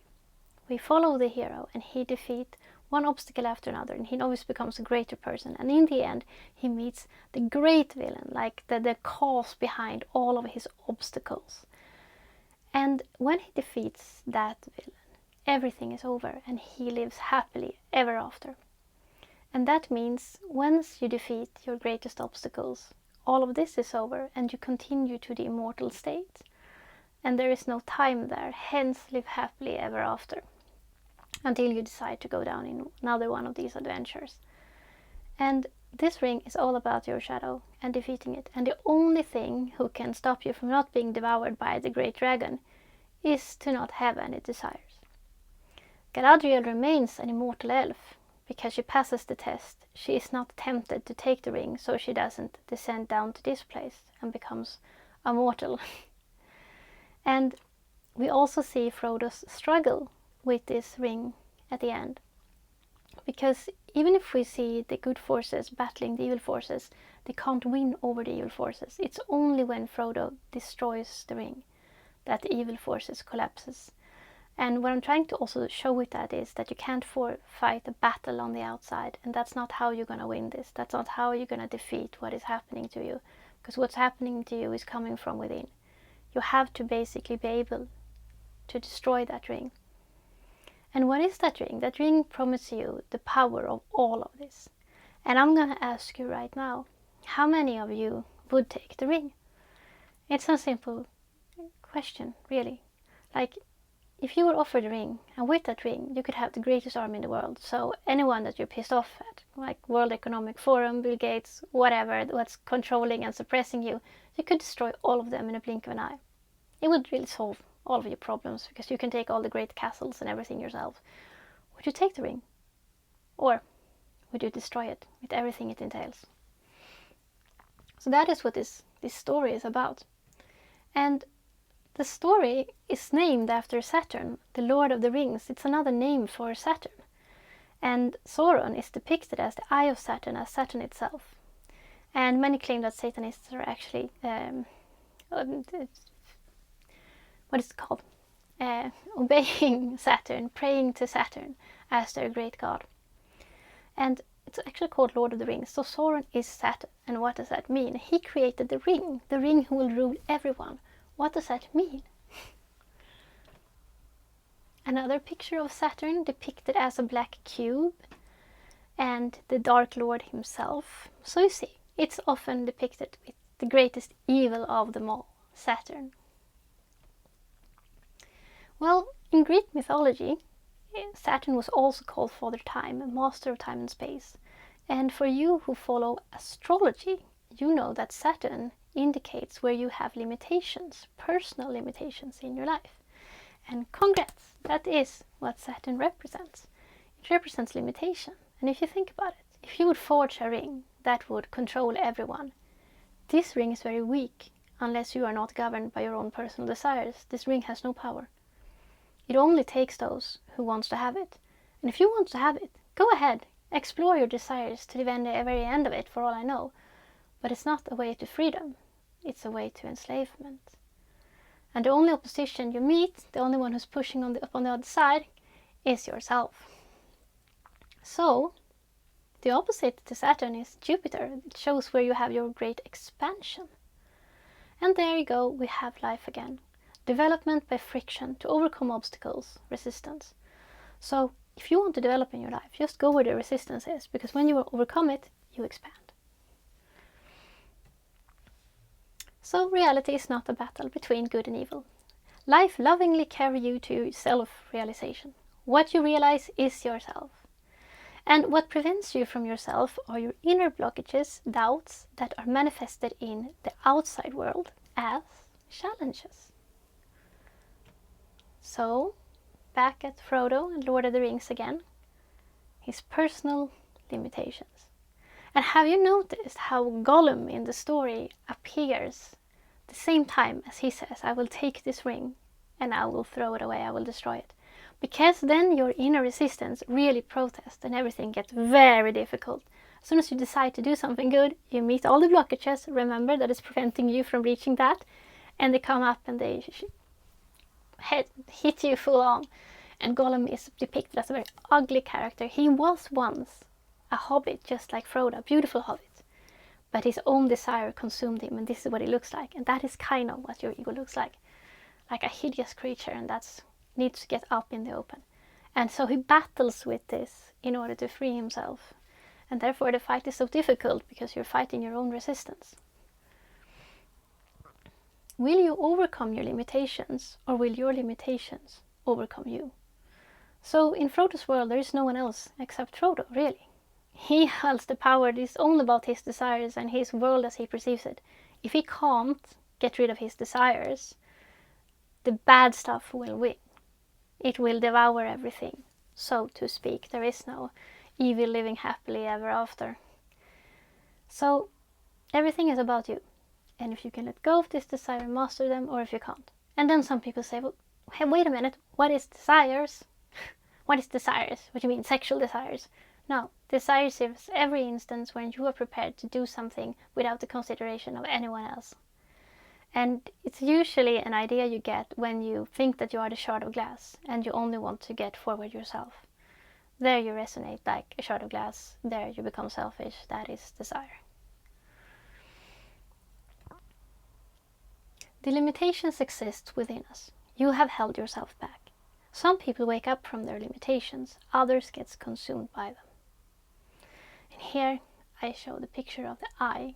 I usually start with the eye because I think it's such a great symbol. Because being awake means that you watch, you look. You watch over your thoughts, over your actions, so you become self-conscious, so you decide. And I know that many people have seen I as the I that controls you. What? What are you choosing to see? It's your eyes. What are you looking at? Is it something that controls you? Or is it your limited view that controls your reality? What is it that you see? Because that decides your life and your reality. If you are a victim and you are here, or if you are obeying authority, whatever, you are creating your own reality and your own nightmare. So how about looking at things differently? Because you decide. But the ego and everything else that sabotages me, because it's such a popular topic, the ego. But as I said, the ego is not evil, the soul is not evil. There is no evil. So it's only you. Another way of explaining it is that you're in your state of harmony, and there is no time, there is not really any decisions, because you're not thinking about anything. I mean, there's not a problem because you are knowing, you are in harmony state. So you're awake, alive, you are one world or oneness, as you wish to call it. Then your higher self says it's time for you to develop, and off we go. And you are thrown into what you don't know yet, the state of chaos you end up in, where there is unconsciousness, darkness, ignorance, separation. I sometimes make the example that you go into a dark room because you can't see in the room yet. When you can see, you switch on the light and you see everything, but you can't see it, and you bump into things, and so you have the lamp that is attacking you, and you're stumbling and things are hurting you because you don't see anything. And when you enter such a state, you have an ego. The ego only exists in duality, where learning takes place by choices. So there's your discernment tool. It what makes you aware and capable of having a choice. But the ego does not make decisions for you. It lets you know what you feel about something. It makes it possible for you to think. In the end, you decide what to do with it all. So I don't want to confuse you. I sometimes use this word for ego, the functional thing that makes it possible for you to be self-aware. And we actually carry it through with in the third principle about being self-aware, where we all make decisions and we learn together. And it's only about us and our choices, and that we can make those choices. That's separate from when we are in a oneness state, when there is no choice, when you are just a being, to come to the third and be self-aware. But sometimes I also call it ego because it's such a popular, when I call it the state of mind you are in when you believe you are the shattered piece of glass. So I'm going to try to not confuse them too much. In this circumstance, I call it like the function you have of being self-aware. We can do bad, evil things because we act unconscious. So many times when people claim evil, I claim lack of knowledge. There is no evil, just lack of balance or lack of knowledge. I mean, you wouldn't do bad things for the sake of doing bad things. You actually believe you are doing good things. Like, I don't know how many lifetimes I can reflect back on. I don't know if the many lifetimes. I don't need many lifetimes to experience this great phenomena where I'm battling a group that I call enemies. And in the next life, I am that group and I call my group the enemies. And I've had many lives that surely people would call me the bad guy. But I wouldn't call myself the bad guy. And I can guarantee you guys that you never had a lifetime where you called yourself evil or a bad guy. Unless you were in a dark place and just said, oh, I'm bad, I'm evil. But you wouldn't consider yourself an enemy. You would consider, no, I fought together with my group here. I saved my peers and everything like that. You don't see yourself as bad. That's the end of it. No one considers themselves evil. Everyone is trying to live, and we haven't learned how to live in harmony with ourselves yet. Once we learn, darkness disappears. Here is a fire. You can misuse it and set a house and home on fire, or you can grill marshmallows. Our problem is that we don't take responsibility for our own actions. In reality, we have much more power over our circumstances than we claim we do. So many people say, I can't do this, and they are lying.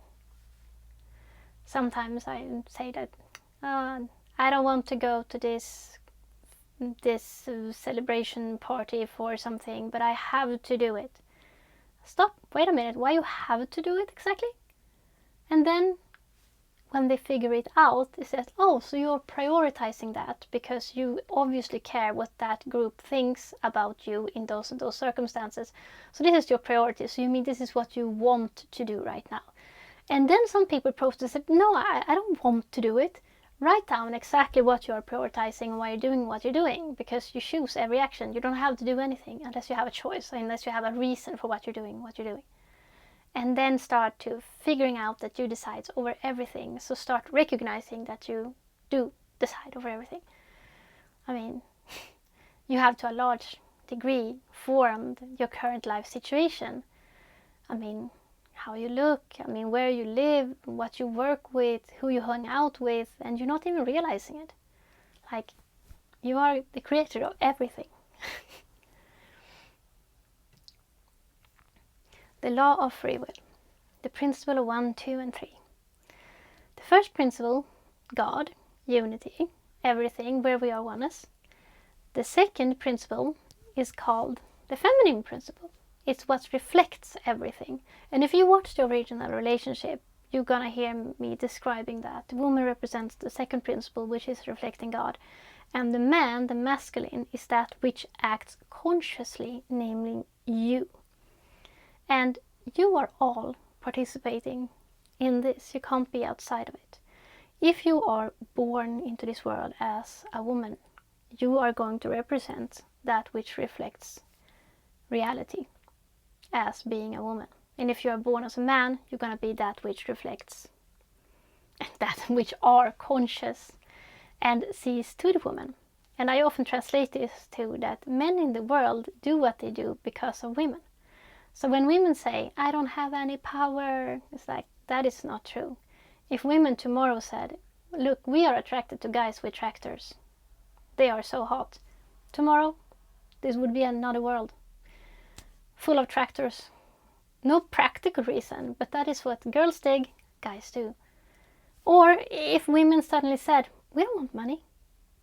That is so lame. Hate guys with money. No. I like guys who tend to flowers. Would be a complete different world. Probably not even be wars, for all I know. Because men are deep inside looking for a way to be held and seen by the woman. When she sees him in great favor, he knows he's doing something right. So to get her recognition means that he's doing something right. This is not something you can take away. This is how it works. So when this life is dividing and separating everything, when women say, I hate men, and men become completely lost because they love women and they don't know what to do if they can't have them. So they may be hurting themselves by saying, I'm not going to love women anymore, hurting themselves even further. All this madness needs to end. But you also are the feminine, the masculine within you. I am both man and woman. In my unconscious, subconscious, I am the woman. And I have to ask myself truly freely, what kind of thing I am reflecting. Am I reflecting my ego or am I reflecting God? Because here, my head, my conscious me, is the man. It is here I decide what to do. So in order for me to decide what to do, I tend to turn inside and see how I feel about something. So my woman inside, my femininity inside, needs to be kind to me, needs to reflect what I really need to see, and needs to not be in fear or judge me or attack me. Because if it does, I should not listen. I should persist until I find kindness and love. And I should demand kindness and love, and not lies. So if I'm not met with this on the inside, it means that I'm afraid. And I can make myself unafraid by start loving again. Because I'm both man and woman. I'm responsible for both of these principles. And therefore in the old tales, you often see this brave knight protecting the innocent woman. So the woman is completely untouched, often dressed in white, like a princess, like a maiden, like a virgin. And he has to protect her pride or something like that. So she's not even touched by other men. He has to protect her and make her complete. They're like untouched, you know. And that is not about physical reality, even if it's often represented as men wanting to protect women, of course. But that saga is about something else. It always tells the story of you, always about you. And the woman in this case, the untouched woman, is your own truth. And here your own decisions is the man in the saga. And you have to protect your own truth and stand up for your truth. Because if you don't, if you let it become touched and corrupted, you lose. If the woman is, what is it called? Abused or tainted or whatever, in the sense, means that your truth is not clear. You can't see clearly. If you become corrupt, if you can't stand up for your own truth, if you're weak and can't stand up for your own truth or don't dare to do it, we lose. So you kind of have to be that brave person towards yourself and stand up for your truth. Never lose sight of your own truth.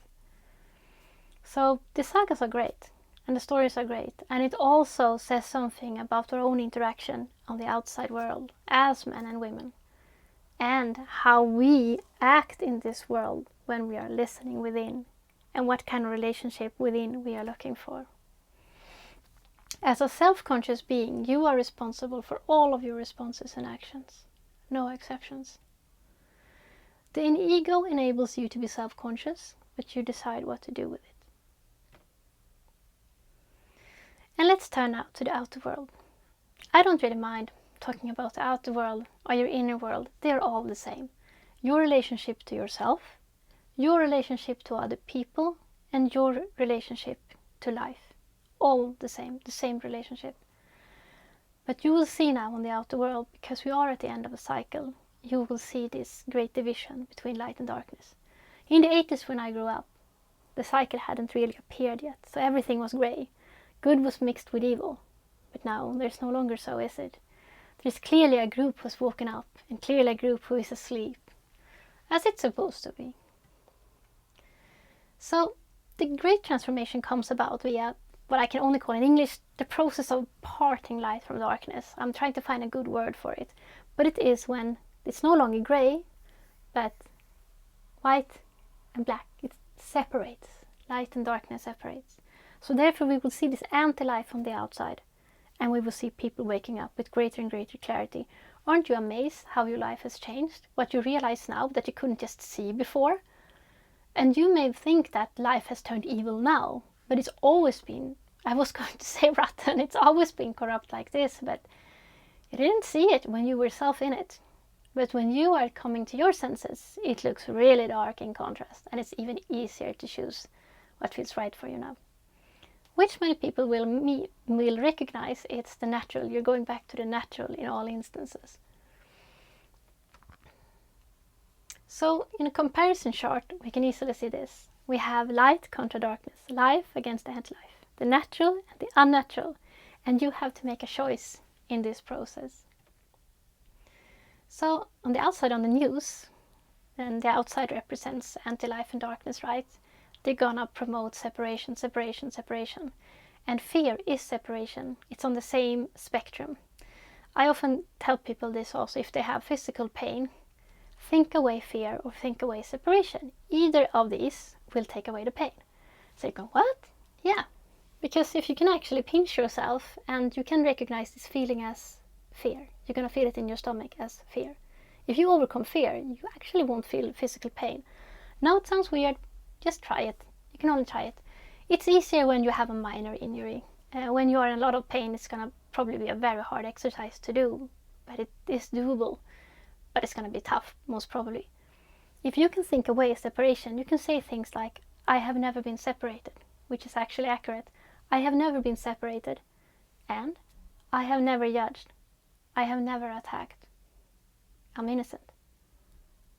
And if you say this enough times, you're actually healing your head's idea about the separation, and you're coming together. And that's going to remove everything that pain, separation, and fear is connected to. So pain, fear, separation is the same. If you read fear, or if you read separation, or pain, if you so will, they're all going to go away. When you have a lot of pain, you often going to feel separated and alone, more alone than you're not having pain. And you're also going to feel more fear than when you're not having pain, because it's on the same spectrum, it's the same thing. So if you can start feeling love in those moments, they're gonna heal all these aspects at the same time. Amazing. And the news is trying to sink you or lower you down. And even on the outside, you're gonna see things, a lot of unnatural things, even if in the arts or that they are creating unnatural foods, because it's also a way of going back from the natural. So unnatural is also a sign of anti-life. And of course, robots and technology. What can be more fitting than to replace life with actually non-life? So everyone will face a personal choice. You will get to choose the one or the other, light or darkness.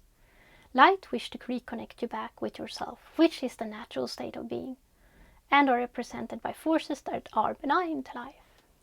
Darkness wish to separate you from yourself and are represented by forces that are against life, everything unnatural and hostile to life, as we're watching. So, humanity is now in a choice. Either she unites with her own consciousness and becomes light and unity, or she remains separated from herself and stays in darkness and separation. So this is a typical picture of a person who is choosing the separation state. If you don't choose light, you will lose it. If you don't choose life and yourself, you're basically gonna be afraid of life and yourself, because you're kind of attacking, and then you are afraid that someone will see you and get back at you, so you're kind of hiding now from light. The result will be more and more darkness. Like sometimes I give this easy example. You have a day at work and everything is going well at work. I mean, you're friendly with everyone and you just feel great, and you go home in peace. You go home in peace. For some reason you feel peace after that day. Or you have a day at work where it didn't go quite well. You ended up in a conflict with someone. You might have said something that you regret. You didn't feel really correct, and you defended yourself when you attacked the other person as well, said, I had a right to say that, whatever. And you go home and you have no peace. You are actually afraid. And you think that someone's going to find out perhaps that you did this argument. And you feel even more afraid, and you feel someone is out to get you.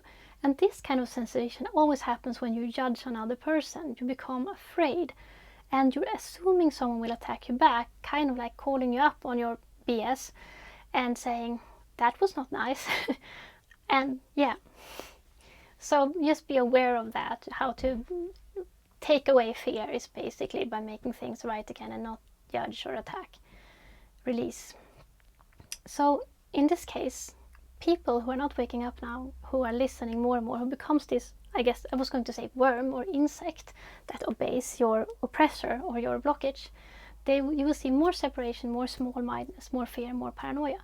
And I actually held this like presentation in the 2020 when kind of all this was rolling out, and it was so visual what people were doing, because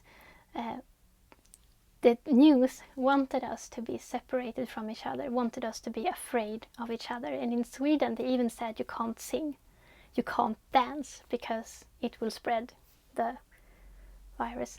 And in the end it became madness, because all I saw was this division. They were looking for ways not to laugh, not to be happy, not to see each other, not to hug, just to be separated. And now in Sweden, as we see, the darkness, because the electricity prices have skyrocketed. So people here in Sweden are actually trying to keep warm with fires and are not turning on their lights, sort of. So yeah, we're seeing this world coming to manifestation in the outer world. So light belongs with light. So those who are waking up, they'll have understanding, cooperation, love, harmony, joy, comfort, laughter. Seeing more people that we like to hang out with, we come together, we're creating communities. But darkness is afraid of light and can't face it. So there you'll see attack, fear, panic, excuses, oppression, force, mockery, closed, asleep. And censorship is all about, no, don't tell me. I don't want to hear, don't tell me. The only way to create conflict is to remove man from harmony. You have to take a human away from the full glass in order to create conflict. So when people are trying to get you out of the harmony state, when people want war, worries, agitation, no communication, fear, chaos, separation, attack, loneliness, enemies, doubts, ignorance, don't try to think logic about any of these feelings. If any of these things are arisen when someone wants you to judge another person, when someone wants you to attack another person, any of that stuff, say no. I won't, you can, but I won't. And don't put other people into these feelings as well. If you want to help, just ask, how was your day today? Do things that unite, but please don't do things that separate.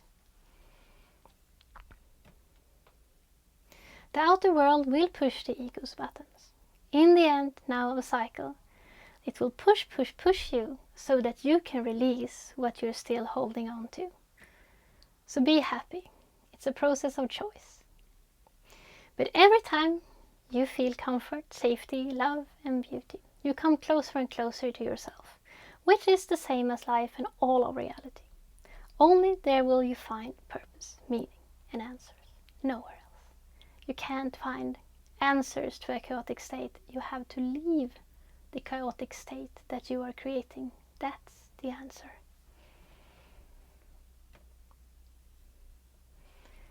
And when I hold this presentation, I play this song from Moana. I don't think I'm gonna play it right here in the recording, because I assume that will make all the commercials go on. But I would encourage you to play this song, and I will probably put the link below the video so you can easily find it. It's such a good explanation of what all this is about. The story is about a paradisical land, an island. So they have two problems. They have to deal with the monster, and they have to find the key to make the whole place live again. And this little girl who is the hero, she suddenly gets it. Because they can't defeat this monster. They take the greatest warrior god who tries to defeat the monster, and they can't defeat the monster. Just like in Lord of the Rings, you can't defeat the bad guy with violence. She approaches this monster in this beautiful song, and she says, I know who you are. She holds this green emerald stone, which represents a heart actually. And the girl continues, I traveled so far to find you. And she gives the heart back to this creature. And she explains that they have stolen your heart away from you. At once they reconnect back to their heart, and she helps this creature. Here, have back your heart. It transforms. The badness goes away, and arises is this beautiful creative being who was the heart of the land, who makes everything bloom again. So that was the solution. It was not two problems, it was one single problem. So if we can approach everyone out there, not as enemies, but if we can approach them by just helping them to reconnect back to themselves again, then we are heroes. And then we rescue ourselves and everyone else. And that's the answer. The answer is not to believe in bad guys.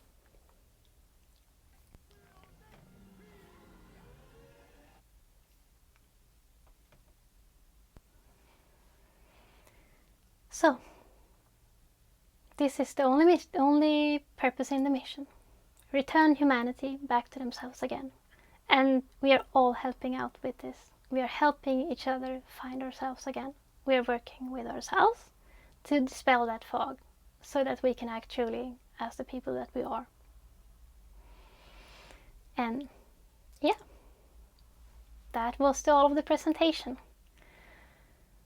I hope this will be a great inspiration for you, and that you can take it with you in your heart. And I see you soon again.